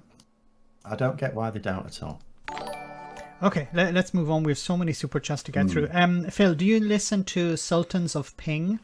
I like to talk about politics. No, I'm not familiar with. I'll check it out. Sultans of Ping. Hi Max and Phil. Really happy with both. You're both together as you're two of my favorite YouTubers. That's fantastic. Thanks, Chris. Love both your shows. But would like your thoughts on post-capitalism socioeconomic model in under 30 seconds. I don't see how it is to be achieved, really, because how many times in my life has someone goes, this proves that capitalism is broken, and it's like, no, it hasn't. Like at the end of the day, the people who benefit from the current system also have direct control over what people see in terms of how the world is reported to them, and it works. There is no scales falling from the eyes of anyone, anywhere, in any major economy. It's like there's a fella I follow on Twitter who's unfortunately quite toxic. He's bang on the money, but he's very. It's like he moans and moans and moans at various people, particularly in Labour, who are not banging on about this, that, and the other. And it's just like, but what's your plan for dealing with it? What is your plan for dealing with? No. What's your plan for dealing with the Koch brothers and Daniel Hannan and these people who, what is your plan for dealing with them? Because no one seems to have that. They seem to behave as if the leader of the Labour Party was to suddenly start pointing out to people in the general. If Keir Starmer had that much influence amongst the British public that he could get them to turn against Daniel Hannan or the Koch brothers, who they've never heard of, he would have enough influence to get himself elected into Downing Street, where he might be able to do something. But even then, you're over-egging how much power the British Prime Minister has over international mega corporations, and the billionaires who really pull the strings around the world. You could put whomever you liked into 10 Downing Street. They would have no control over Rupert Murdoch, for example. And we at least know who he is. The British public know who he is. They don't know who the Koch brothers are. So, it's... I just don't see that anyone has a plan for dealing with this. My best plan is let's regulate the hell out of it. You accept that capitalism is a thing. It's part of human nature. But regulate the hell out of it. I agree. It's not going away anytime soon. Omka says, "Super chat. Thanks for that. ACT UP act up for good. Umka says it's pingdemic or EU or Corona or anything else, but never Brexit. It's a cult. No logic is needed. Yeah, like I've said before, Brexit is a cult. The thing with Brexiteers is they start off from the position that Brexit is okay, that Brexit is fine. So if you start off from the position that Brexit is never at fault, then you'll find fault in everything else. And you'll find a pandemic, or you'll blame the European Union, or you'll blame immigrants, or you'll blame whoever, as long as Brexit is protected. So it will always be the case of, and that's the way people within a cult act. Yes. They don't understand reality, and even if you demonstrate reality to them, they will always say, "No, that's not it. It's something else." Yeah, we saw it with Trump. We see it with Republicans in general. In fact, many Republicans would be genuinely outraged if someone had expressed a desire to have sex with their teenage daughter, would be genuinely outraged at someone showing such disrespect to women. But at the same time, when it's someone who they perceive as being on their side, it's like they're making up excuses. It's suddenly all right. And it is, again, it's just this tribalism that sort of seems to pervade. And, and populists are very good at marshalling this sort of tribal feeling that it's not about what someone does. It's never about whether someone's action is good or bad. It's all about, is that person on your side or not? If they are on your side, then it's a bit like you're sort of encouraged to treat, if you're a close member of your family did something wrong, you'd sort of back, even if they were in the wrong and they're having an argument, you'd back them up because they're your blood. And it's almost like that. And it's like, if they're on your side, then you must back them at all, because we're all in this together. It's this fortress mentality. And if they're not on your side, then they're your enemy, and you don't give them credit for anything. It's not about the actions. It's not about the ideology, really. It's just about, is this person on your side or not? Yeah. You think about cancel culture. You've got people who can talk about cancel culture to millions of people because there's millions of people listening to them, and they say they're being cancelled. It's like, you what? You're talking to millions of people about being what? But it's just how it is. It's like, when someone says you shouldn't be saying that because that's very hurtful to people, or you're trying to cancel me, and yet these same people crow about the fact that the BBC is being taken over by people who aren't just right-wing, but actively want to remove left-wing people from the corporation. They're happy with that because it's their enemy that's been removed. It's not. Yes. Someone just said there, he's a bastard, but he's our bastard. Exactly. Oscar H there. Frank Monaghan, thanks for that super chat. DC says, how likely will another Scottish independence referendum be in the next couple of years, and what might the result be? But I think, look, as Phil has said earlier on,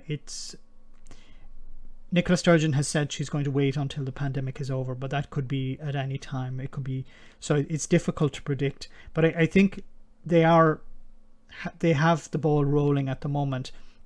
When it would be, I don't know. It could be I would say it's before the next Parliament. Would you agree, Phil? Well, their stated position is that it should ideally be within the first half of the current Scottish Parliament, and that it should definitely be within the current Scottish Parliament. So that is their official policy.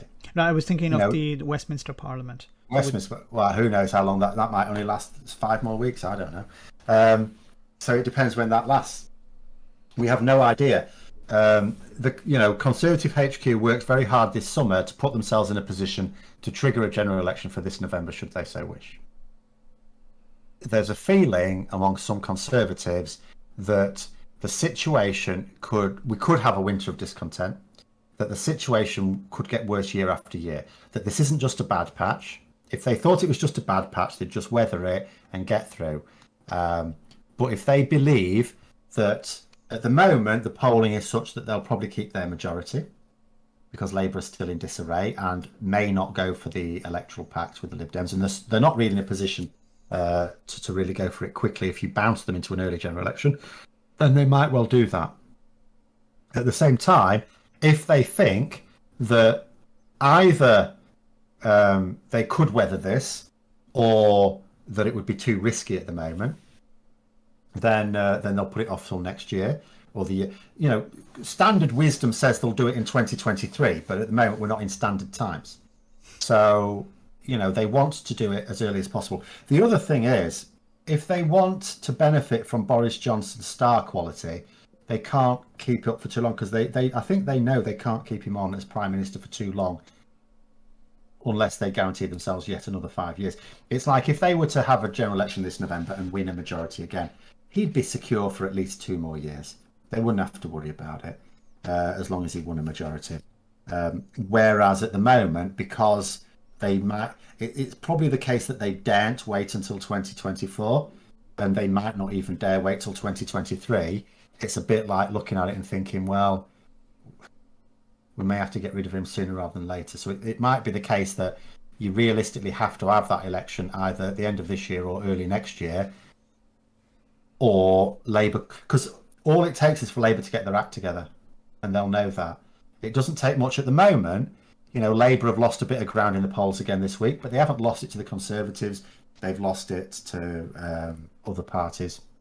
If Labour get their act together, they could start taking, instead of Labour and the Lib Dems and the Greens fighting over those swing votes, they could start taking it off the Conservatives. And they fear that, so they want to go in before they're ready. But it's going to be a gamble for them either way, I suspect. But I don't know how long the Parliament lasts. Okay. Will Wild Irish Birds on a Fridge say £5? Thanks so much for that super chat. Thanks for being you is from RMPP. Marcus, thanks so much for that super chat. We have another one from Thoringer, who says one of you should respond to the food shortage and they just need to work harder by reading Swift's A Modest Proposal. Yes. We did not learn since 1729. SD White says again, thanks for that super chat. The pandemic and Brexit has shown people that those they considered low skilled are not necessarily, but hard and should be respected more. Yeah, I think that's something positive that has come out of the pandemic. Look, let's park politicians for a moment, but I think the general public truly values the so-called low skilled, the key workers. I hope I'm right on that. I'm not sure, unfortunately. I think it's one of those things where people did wake up to the fact of who it is we actually need. But I think when things went back to return to normal, when things return to normal. I remember, so when I was a long time ago now, and I was out of work and I was on benefits, and I couldn't afford gas, so I couldn't have hot baths. And then when I got a job and I was able to afford the bills again, I was having never mind showers, I just wanted a hot bath every day. And then eventually you just take it for granted again, because once things normalize, you just go back to the way you were often. And I just think the same thing has already happened. I don't think it's necessarily even that it's going to happen. I think it has already happened. I think people have forgotten until it's brought back into sharp focus. I did notice, though, there was a YouGov poll on what members of the public thought was skilled and unskilled, because obviously the government regard lorry drivers as unskilled, which is why there needs to be special dispensation for visas. And 74% of the public think that they are skilled. And there's me thinking, so does that mean there's 26% of the public think that they could just get in a lorry and reverse it round a corner without any great training? Is that what 26% of the population think? Probably. Helen, thanks so much for that super chat. Long time different buyers Patreon, postgrad politics, now business owner. Brexit is a disaster. Starmer promised to unite the left. He failed. Is all lost. That's from Helen. There is no way of uniting the left. It is impossible. Like I said, there are just too many. The Conservatives have their factions as well. You don't notice them as much because at the end of the day, the Conservatives have the view that any Conservative government is better than a Labour government. So it's like they have their little tussles. They want their people in charge, just like in Labour. But when push comes to shove, they back whoever is in charge. Labour is the opposite way round. they do not have the attitude that any Labour government is better than a Conservative government. They have the attitude there is their idea of a Labour government, there's all the other parties in between, and then right at the bottom is any other type of Labour government. So yes, Starmer did he did promise to unite the left. He failed to do that. He had no chance. I don't know whether he realised he had no chance and he just said, look, anyone who is standing to be leader has to at least try, or whether he just genuinely thought it is an act of impossibility, because I have never seen such stubborn, uncompromising bastards as in the Labour Party in all my life. And I am fairly stubborn myself. Are the people who would prefer to have the Tories in power in too privileged of a position? Do you know what I think it is? Because the media, the mainstream media, and this is just me spitballing, I'm not a behavioural psychologist, but because the mainstream media is so clearly not on their side, so even if you look at something like The Guardian, which bats for Labour, but it's more centre-left, it does give a voice to people on the left. It will absolutely publish articles from people on the left, and it does so, and it's done again today. But it's mostly a paper for the centre-left.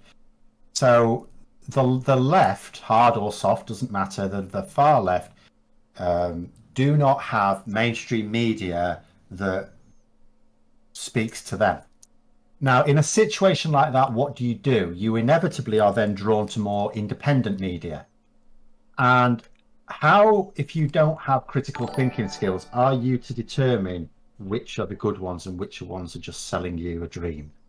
And I think that's part of the difficulty.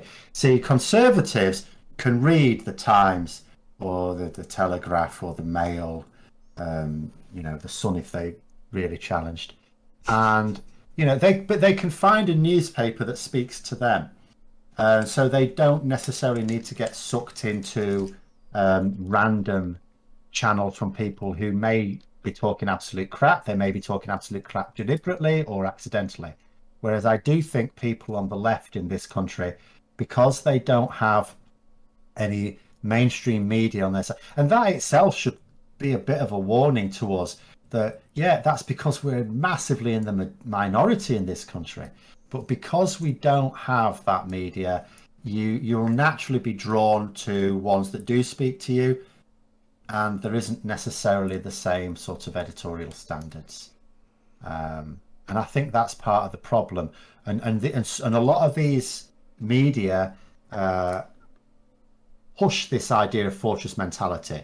They push this idea that only because they need to. They're absolutely desperate for a lot of these media, and some of them, start off with very good intentions and have very good intentions, but they're so unsuccessful because their potential pool of readership is so low that they are absolutely desperate for funding, and it's really hard to raise capital for themselves.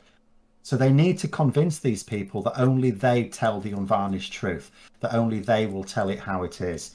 And that in itself creates this sort of division that makes them mistrust anyone else.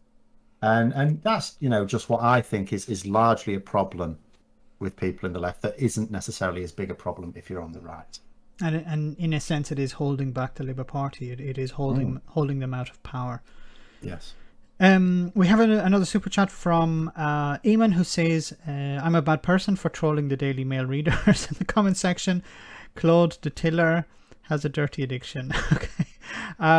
We have a Wee Scots Dog. Thanks so much for that super chat, Wee Scots Dog. There are some sad people who troll with their crap bot. The affluence that flows from it is rather a lot. But please just ignore them. Their mark is but a skid. Sadly for them, it's on their face. So here, have 20 quid. Thanks very much for that. Ichiback says, what you to do if you're after drunken boys night woke up in the arms of Teresa Coffey without possible to pull off without waking her. That would be a nightmare. Fortunately, I don't get drunk anymore, so I'm fine. I'm covered. I did actually see a comment. Unfortunately, I can't help myself. Someone has actually said there, what about Angela Rayner? She seems to have more balls than Starmer. See, I would caution here that she doesn't. There is a difference between having balls and being reckless. And I know this because I am reckless. Right? In my career, I have pissed off managers, and there's a reason why I have sometimes been unemployed. Should we put it that way? There is a difference between having balls and just being reckless. I wouldn't be in favour of someone taking charge of the Labour Party who would end up feeding us another massive electoral defeat. You know, although I don't appreciate I think Starmer is too cautious.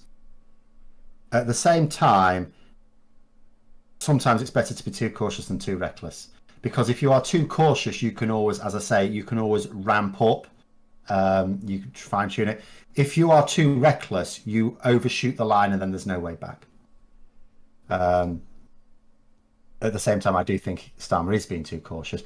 But also, don't imagine that Rayner would get things right. See, I honestly do not know that there is anyone in the Labour Party, apart from a couple of others, who would be strategically sound enough to actually lead the party, which is why I always think what we actually need is a leader who will employ the right strategists and listen to them. And they've changed strategies. That certainly worked better at the last by-election. Hopefully they'll, we'll just have to wait and see. I am always prepared to give a Labour leader time. I'm always prepared to give them time. I will comment on what I think, but at the end of the day, it will either work or it won't. There is no point in trying to change leader, because that just, at the moment, you've got some people like John McDonnell threatening that if Keir Starmer pushes through these changes to the way leadership elections work, that he is going to trigger a leadership challenge with Keir Starmer. What good's that going to do? He can't win it.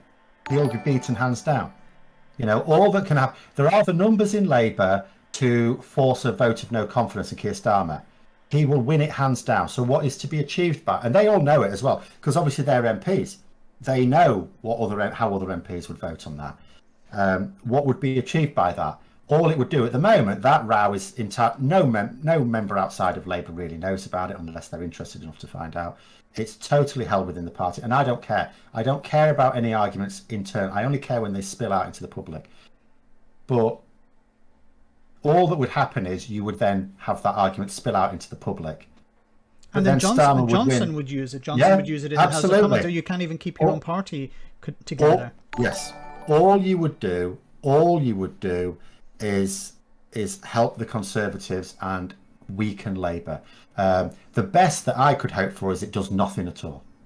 That the vote is taken quickly and he wins it by like 160 to 30 or something, and then right, sit down and shut up, will you?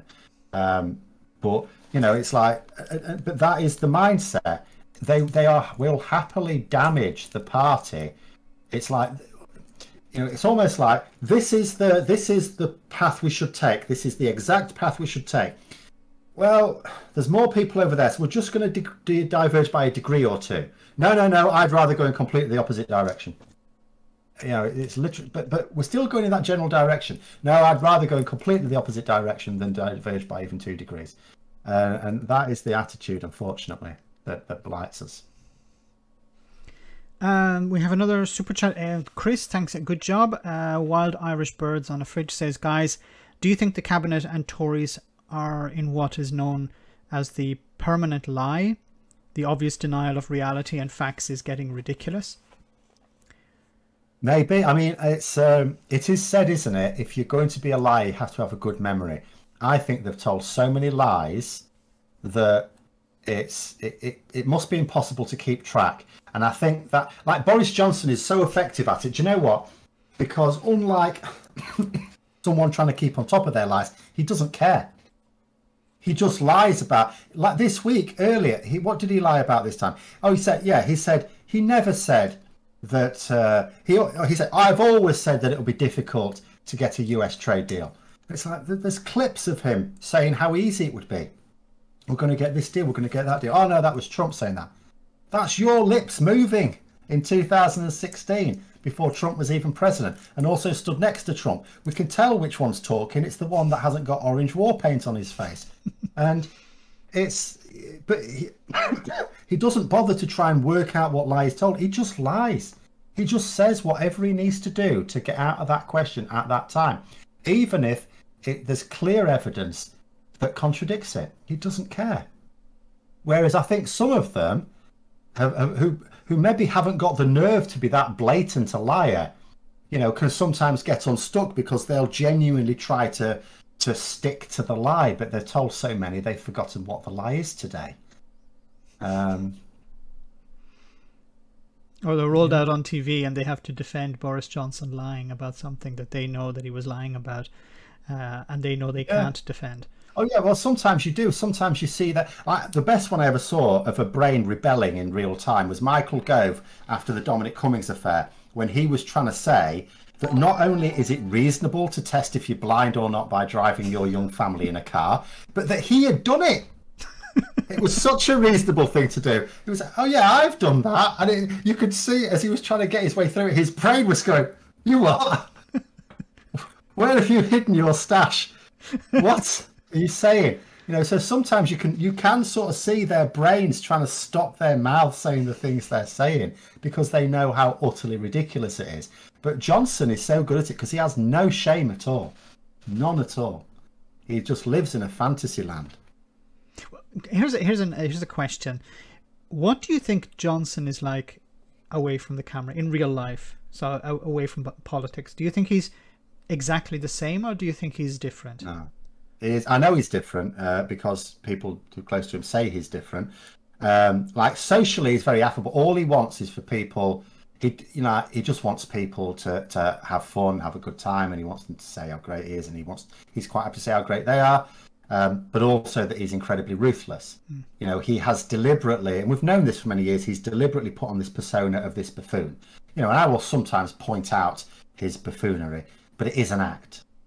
It's absolutely an act. He deliberately cultivated this act to become mayor of London, and it's continued ever since because it has always worked for him. And it does work. Like my partner's mother, for example. Oh, Boris, he's so lovely. But he keeps fucking everything up. Yeah, but he doesn't mean to. He's trying. He's doing his best. So it works. It just works. He's like Captain Mannering to people. He means well. No, he doesn't. He wants you all dead. But no other politician would have gotten away with what, like Theresa May, for example. Because they have more shame. Their brain stops them. But even if they did try to lie in the way he does, people say, "What the hell are you doing?" It's like the best analogy I can come up with in judo. When you're taught to sort of have to throw people, you have to fully commit. And too many people, when you're learning, you try and throw people, and you try and stay on your feet because you imagine yourself, well, I'm in a weakened position on the ground. And eventually, you're taught that. If you want to maximize your success, you need so much momentum that you have to throw yourself to the ground as well. And it's like Boris Johnson can do that. He can just throw himself completely into the lie. Whereas other people just want to keep their feet on the ground. Their brain doesn't let them fully immerse themselves in this fantasy land. It's like they want to throw other people into the fantasy land, but they want to keep themselves grounded. And his brain just allows him, because it has to. He wants to believe himself to be the reincarnation of Winston Churchill. Even though Winston Churchill will kick him in the balls if he was still alive today. But it's so, he is a fantasist, and that's probably why it's so easy for him to tell these lies, because, he imagines himself in this world that doesn't exist. Let's move on with so many Phil, how much more time have you got? I've got whatever time. Okay, well, we'll try and cover as many. I don't think we're going to be able to cover all of them. There's just so many tonight. Why are people so ignorant? Well, I would say it's because of, it's politicians lying to them, but mainly the media have been lying to people for decades and convinced. And people in this country are not taught critical thinking. Unless you go to university or something like that, you are not, or you have parents that will do it. Most people are not taught critical thinking. So too many people take something at face value, even when it doesn't make sense. It's like the classic line from 1984, isn't it? The final, most vital instruction was to deny the evidence of your eyes and ears. And that's what people will do. You can see the problem of Brexit in front of you, but yes. But the media is telling you, no, it's not. It's something else. Yeah. Yes. Phil has to cut his response to 30 seconds. Okay, no, it's my fault. I need to interrupt. I think you have so many interesting things to say, so I want to hear them. Jogan says, can you tell Angela Rayner and Ed Davey on a live broadcast to discuss an electoral pact? Well, do you see them? Well, as we said, the problem is the Labour Party constitution that needs to be changed. And yeah, I mean, they could have a non-aggression pact whereby they stand a candidate, but they don't really campaign. You know, Corbyn did that in Brecon and Radnorshire in 2019, and the Lib Dems did take that seat. They'd lost it again in 2019, well, later on that year. But, you know, that was a case of standing a candidate, but sort of secretly telling people that vote for Lib Dem. You could have that, but it's just the situation is so tight that I would want them to stand down, but I see no evidence that they're doing that. And if they won't do it in this party conference, it does make me feel that they're not planning on doing it at all, because they cannot guarantee every party conference now. They should be treating as if it's the one before the election. They really should. And they, you know, either they're not doing, or that means they've no intention of going for it. But I will say, I mean, the thing that makes me convinced that Keir Starmer will go for some sort of pact is not just that he has to, because I don't believe he's stupid enough to think otherwise.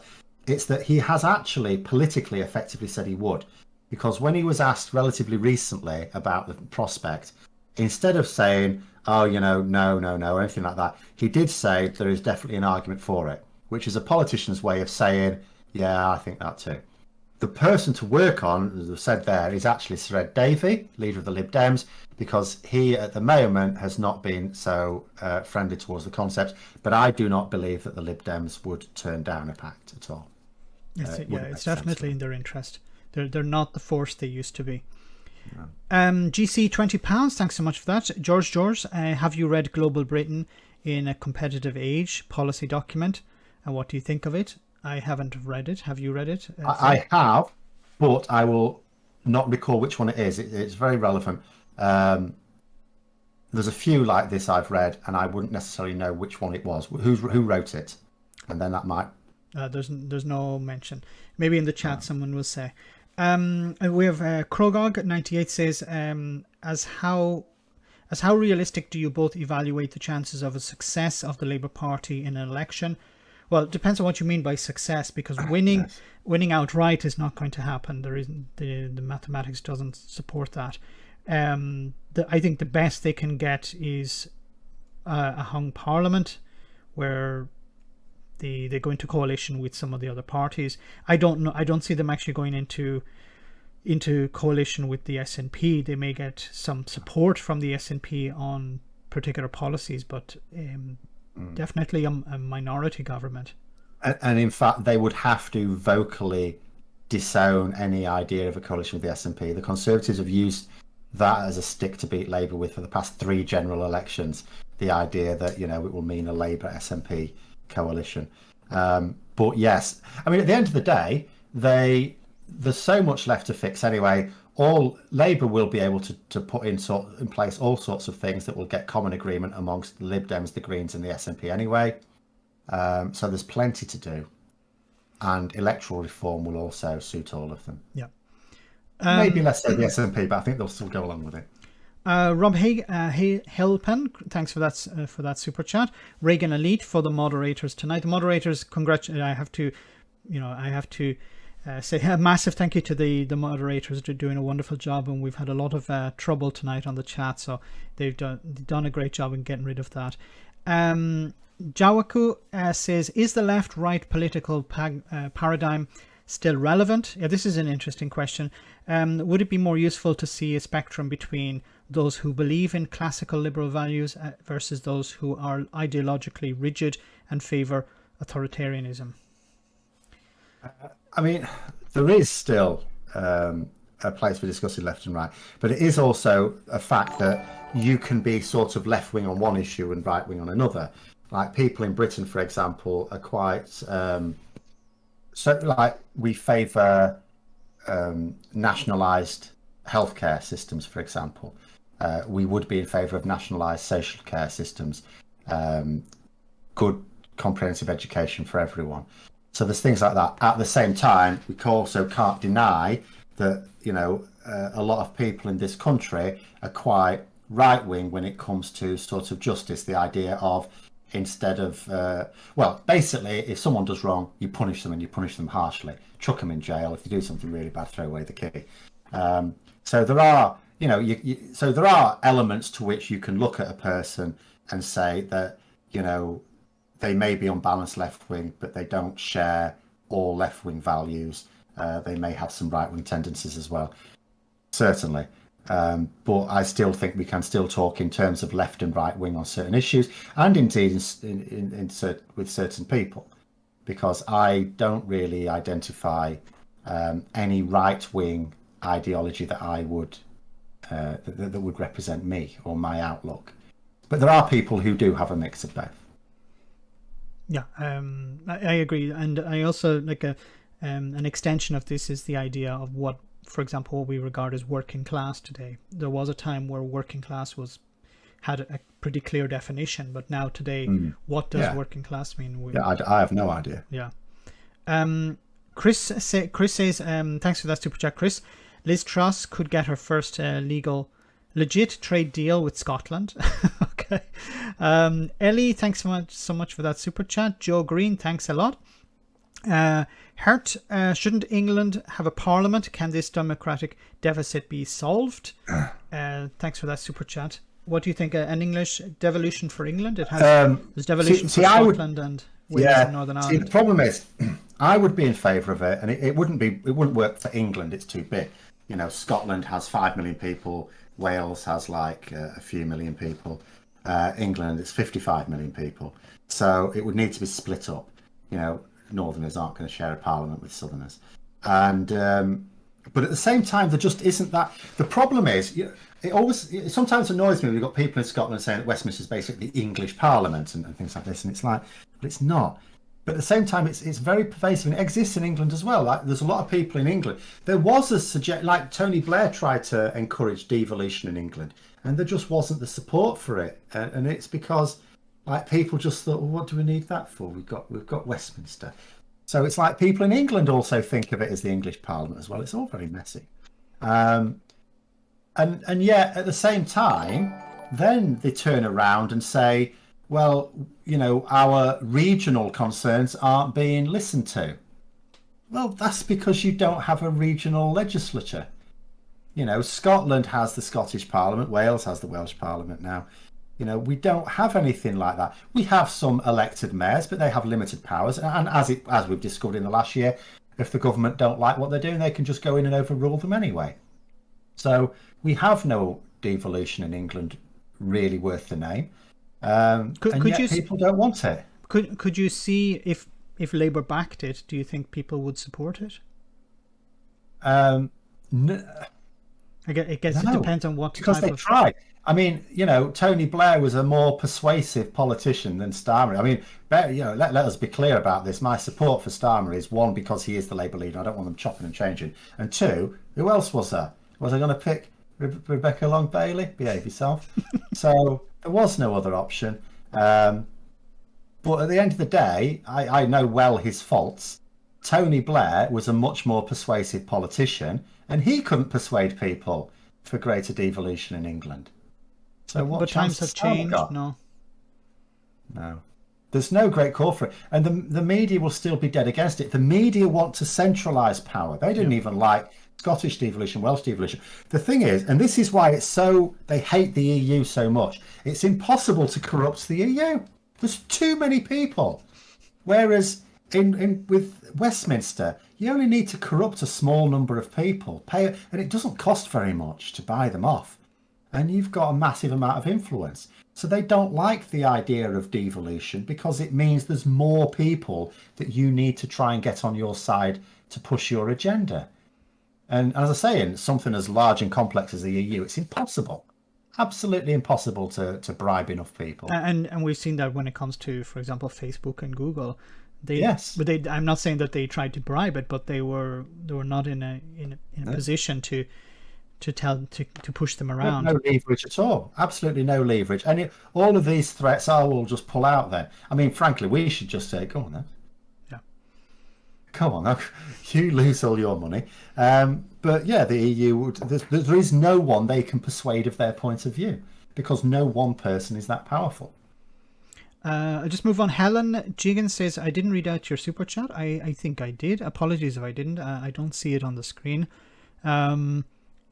Fuel driver shortage before Brexit, now 10 times worse. Helder says, quick take this before my wife raids my thin wallet. Thank you so much for that. Keep on guys. Michael sends a rose. Thanks so much for that. Dixie says, if the UK hits a state of emergency and there is a case for Scotland leaving the Union on the table as an economic solution, can they unilaterally leave via emergency powers? I don't think that's possible. Is it possible to leave on emergency powers? I really, how? No, how could you? There's a huge constitutional change required to split up a country. Yeah, it's not. There are certain powers that are devolved and some are retained, so it's not going to be. I think powers such as emergency powers would be under the jurisdiction of Westminster. Yes, things like the military and security. Exactly. So it's not going to be. I don't see that happening. Thanks for that super chat. Anyway, Brother Mucker says, lads, the world makes you wear suits. Don't do it. Okay. Alien says, wish you both 100 million subscribers. Did you ever try inviting Brexiteers to a chat on your YouTube channel? I'll go first with that, and then I'd like to hear your take on that, Phil. So I have reached out to Brexiteers. I've tried to invite some of them on. Just not even, I don't call it a debate. I just call it a conversation, just to ask. I'd like to know why they voted for Brexit. What was their motivation? What did they expect was going to happen? And I've tried to reach out to some people, and they've either not responded to me, or they have suggested that I'm not someone that they would be somebody honest to speak with. They generally, or they respond to me on Twitter, but they don't actually go the next step to actually have a conversation. But I'd be fully on board with having a chat with someone. There are some famous ones like Andre Walker or Jeff Taylor, or people like that, which I'd be happy to have a conversation with, but it seems they don't want to have a conversation with me. What about you, Phil? I haven't actively pursued it like you have. I've had a couple of times where someone's approached me and then I've said, yes, okay. And then that's the last I've heard of it. But I'm not very gregarious at all. In fact, quite the opposite, very introverted. So I tend not to go out and try and approach people. Occasionally, I might try and approach someone about a particular video that I know is coming up sometime in the future. But I don't think I've approached any Brexiteers that I can think of. If they approached you, would you be willing to do it? I have done. I've never actually turned anyone down, but I get very few requests. I mean, the difference, I suppose, would be if it was someone who was just trying to get themselves started. If it was someone who's had like 5 subscribers or something and just wanted to do it to try and get themselves some exposure or something like that, I wouldn't. But if it was someone who already was established, then yes, I would. But I have a feeling I know why they don't take you on. Labour does not stand up to the Tories. This is from Timber Wolf. I think we've already covered that. Bernard sends a coffee or a wine or something. Thanks very much for that. And Thon says Labour is pro Brexit. Not only is it not only it's right, but it's also left. they don't want Phil because he's anti-Brexit. Do you think Labour is pro-Brexit? No, absolutely not. We know from polling the members are overwhelmingly anti-Brexit. It's much more anecdotal, but when I see Labour forums on Facebook that I'm a member of, they are overwhelmingly anti-Brexit. You occasionally get the odd person try and counter. Even the people that try and counter it don't defend Brexit. They just try and defend the Brexit stance by saying, oh, but we need the people in these Brexit leave supporting areas to back us type thing. You know, you really don't see people backing Brexit as such in Labour. There are Lexiteers, I'm not saying they don't exist, but they are in the minority. We can see that from polling, which is much less anecdotal. We know Labour MPs overwhelmingly anti-Brexit. We know that because there's Labour supporters, what I'll say is Labour supporters rather than members. So there's only a few 100,000 Labour members, but there are millions of people who will, election after election, vote Labour. So you still have many millions of Labour supporters. They are overwhelmingly anti-Brexit. And the people who vote Labour are, of course, overwhelmingly anti-Brexit.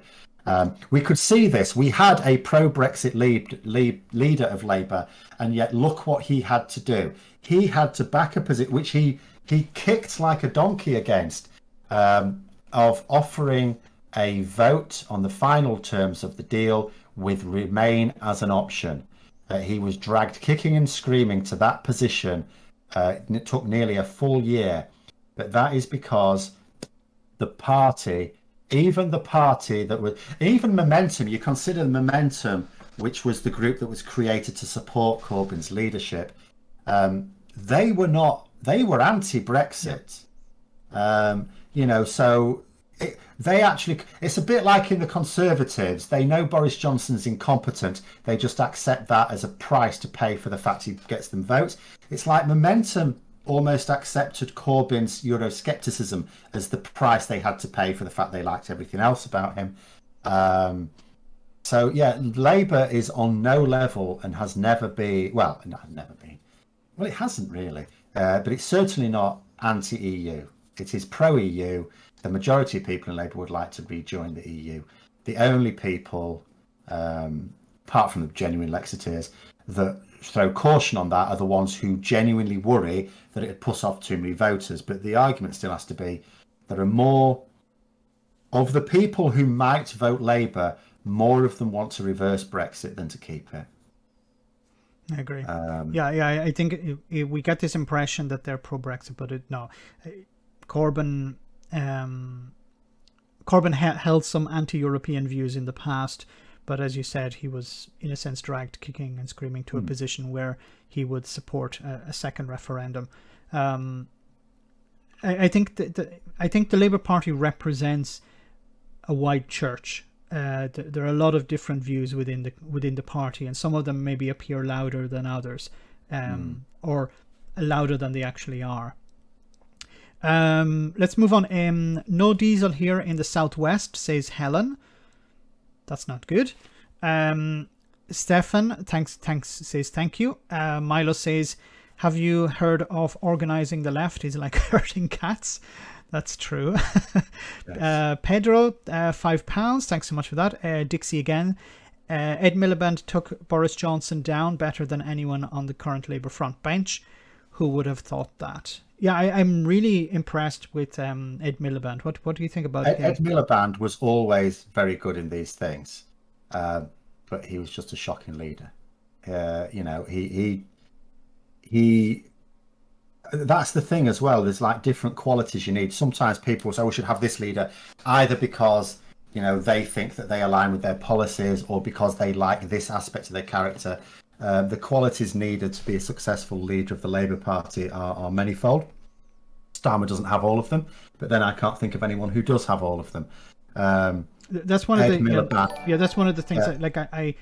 I like the idea of John Bercow as Labour leader, but he's a good speaker, but that's it. I don't know if he's good, if he's a real leader, if he's able to bring people on board. Well, one important thing is he needs enough people in the party to back them.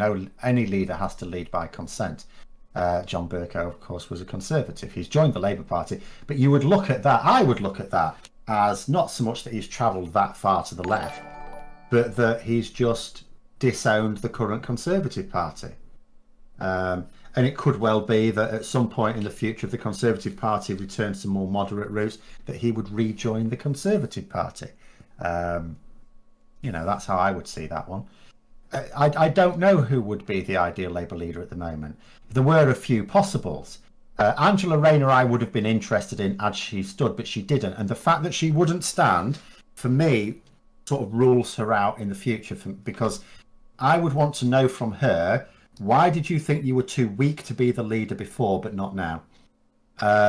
Clive Lewis, very interested in Clive Lewis for the future. There may be a few that could be interesting, but at the moment, Keir Starmer is the best placed. It may not be good enough. At the moment, I can't see that. I can't make an argument that he is good enough, but I cannot make an argument for anyone being better. Should Starmer push for reform? This is from Alexander. Yeah, and that's a given. He's going to. He's already said so. Yeah. We don't know the details yet. We know some details on reform for further Scottish devolution, because that's easy for him to say. There's no political fallout from that. What I don't know is what are his plans for electoral reform. He's keeping those ones close to his chest. But he should. And he will. But again, it's one of these things. Should that be a central campaign theme? No, because that could lose you more votes than it gains you. Yeah.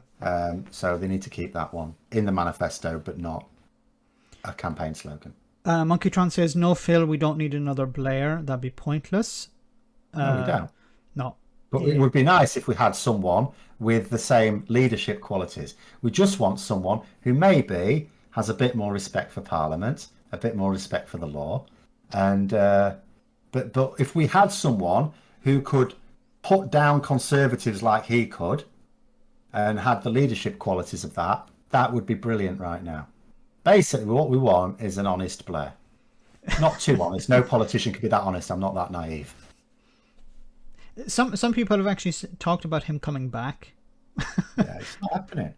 He's shut the bed in the Labour Party. I appreciate the fact that he gave us 13 years of Labour. And if he'd have still been in charge, if it weren't for Gordon Brown's hubris, and I had a lot of respect for Gordon Brown as a minister, but he couldn't. Again, it's like Ed Miliband. He's got many fine qualities. He was not a leader. At that level, he didn't have the right skills to persuade. You need that ability to persuade millions of people to vote for you that don't know you. And Blair would have won in 2010. I'm not saying he would have won forever. At some point, people get sick of you. But yeah, it's. But we don't have anyone like that at all. Honest or otherwise. Maybe somebody will come along. Maybe. DC says Irish unification. We talked about that earlier on. Yeah. QU says, I will ask again, is it possible to have a United Ireland and Scotland outside the UK but be part of the EU? So a United Ireland and Scotland outside the UK but part of the EU. Well, I think if Scotland becomes independent, it can apply for EU membership. Northern Ireland, if Northern Ireland becomes part of United Ireland, then EU membership will be automatic. So, well, I don't know. Do you want to say anything about that, Phil? Well, other than that, Scotland will inevitably push for EU membership. It will take a long time. A lot of people think it will somehow be quick. It won't, because whenever there's any accession talks, member states. Whenever there's a vote that needs unanimous decision, smaller member states, that's their time to get things. So they effectively sell their votes. So there'll be a lot of bartering going on. I don't think it'll be the case. Maybe only Spain. Spain might have some ideological objections because of Catalonia situation. They don't want to encourage them. But I don't see that really. But I don't see that blocking.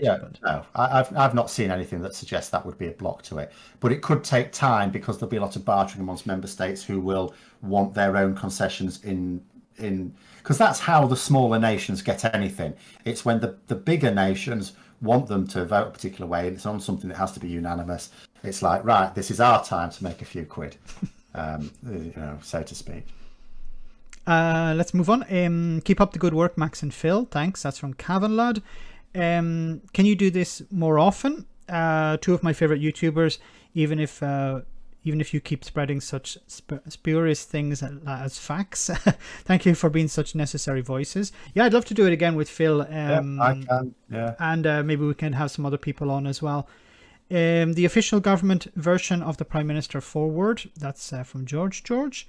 And I think we're at the very end of the super chats. Thanks and have a good night from Johan. And keep up the good work from John O'Neill. I think that's all the super chats, unless there's another one that popped in after. So I think we can close it off from here, Phil. I want to say a massive thanks to Phil for coming on. Is there anything else you'd like to mention, Phil? I'll just say, just before I jump to Phil once for a moment, the super chats, of course, are going to go to both the Trussell Trust, which supports food banks, and to Byline Media, because they're doing a wonderful job. I think we also have another super chat maybe popped up. So Phil, we talked a bit at the beginning about what you're thinking of doing with the channel. What about running as an MP? Has that ever crossed your mind? Not in all seriousness. There's a few things. First of all, I don't like travel at all. There's a lot of travel. Councillor. I don't. Well, that is a proper cesspit. Local councils are a proper cesspit. I don't rule it out, but I don't.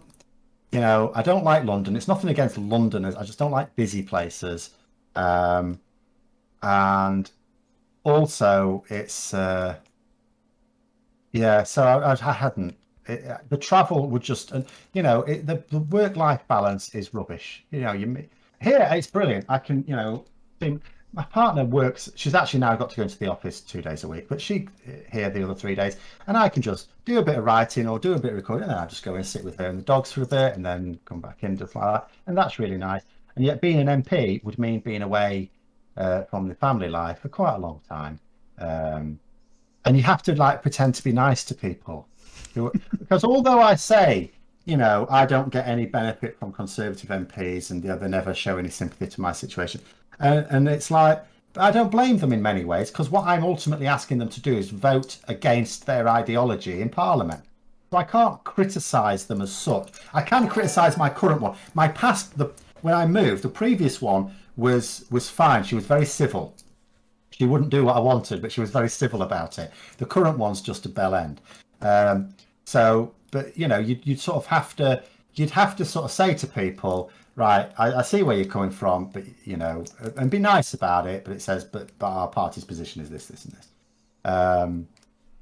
and I'm a bit too blunt, I think, to be an MP. And some people say, oh, people like that. Yeah, they might like it at the dispatch box. I might get away. It might be my only talent. I might be all right at the dispatch box. But I strongly suspect every other thing an MP has to do, I'd be very bad at. I have no patience for fools. And, there's that thing where Gordon Brown was because he forgot. I mean, always treat every mic as live was what they said in Yes Minister. But Gordon Brown called that woman a bigot at that time. Frankly, I'd have called her worse than that, and I wouldn't have cared. I would have said it to her face. Like Nicola Sturgeon did recently, didn't she? What did she do? She called a load of people bigots in the Scottish election campaign, didn't she? I've forgotten where they were from now. Some xenophobic so-and-sos. And she was quite happy to call them. They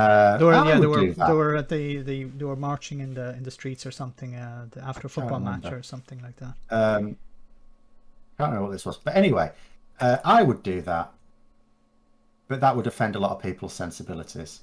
Do you think? I just don't think I have the skills to be a politician. Like I've said that maybe Keir Starmer should, in an interview, drop an F-bomb or something like that, to come across as not so much just to come across as a normal person, but also to get some proof. Because if he said like fuck or something like that on live TV, he would be talked about for the next 6 weeks. Yes, I wouldn't necessarily do that. I'll tell you what I think about things like this, because I would love for Keir Starmer to just actually go a bit ranty every now and then. But if that's not who he is, he shouldn't do it. I learned quite a good lesson when I started my teacher training. So in the first school placement I was in, there were 6 teachers in the science department. And 3 of them were really good. And 3 of them were all right, but they were just ordinary. But there were 3 proper top quality teachers. And all of them had very different styles. One of them was very sort of militaristic, very authoritarian. He had a good relationship with the students, but he was very prim and proper and stuff like that. One of them was very jokey. So he got, the kids on side by basically entertaining them. He was a great entertainer. And the other one just did it all with like subtle body language. He hardly had to say anything. If someone did something wrong, he would just look at them, and it was like they were getting the telling off of their life. And I sort of worked, and it sort of taught me that there is no one way to be a good teacher. And I think the same thing would be true of a politician. It's like, there are different ways you can achieve exactly the same effectiveness. And just because one thing works for one person, if it's not naturally who you are, it's like you're under the most public scrutiny as a top level politician. You can't keep up and out. I mean, Boris Johnson does, but that's because he believes in this fantasy. But generally speaking, there's no point in trying to act as something you're not, because you'll just get found out. You might as well be true to yourself. You just need to work out how you can use your strengths to be effective.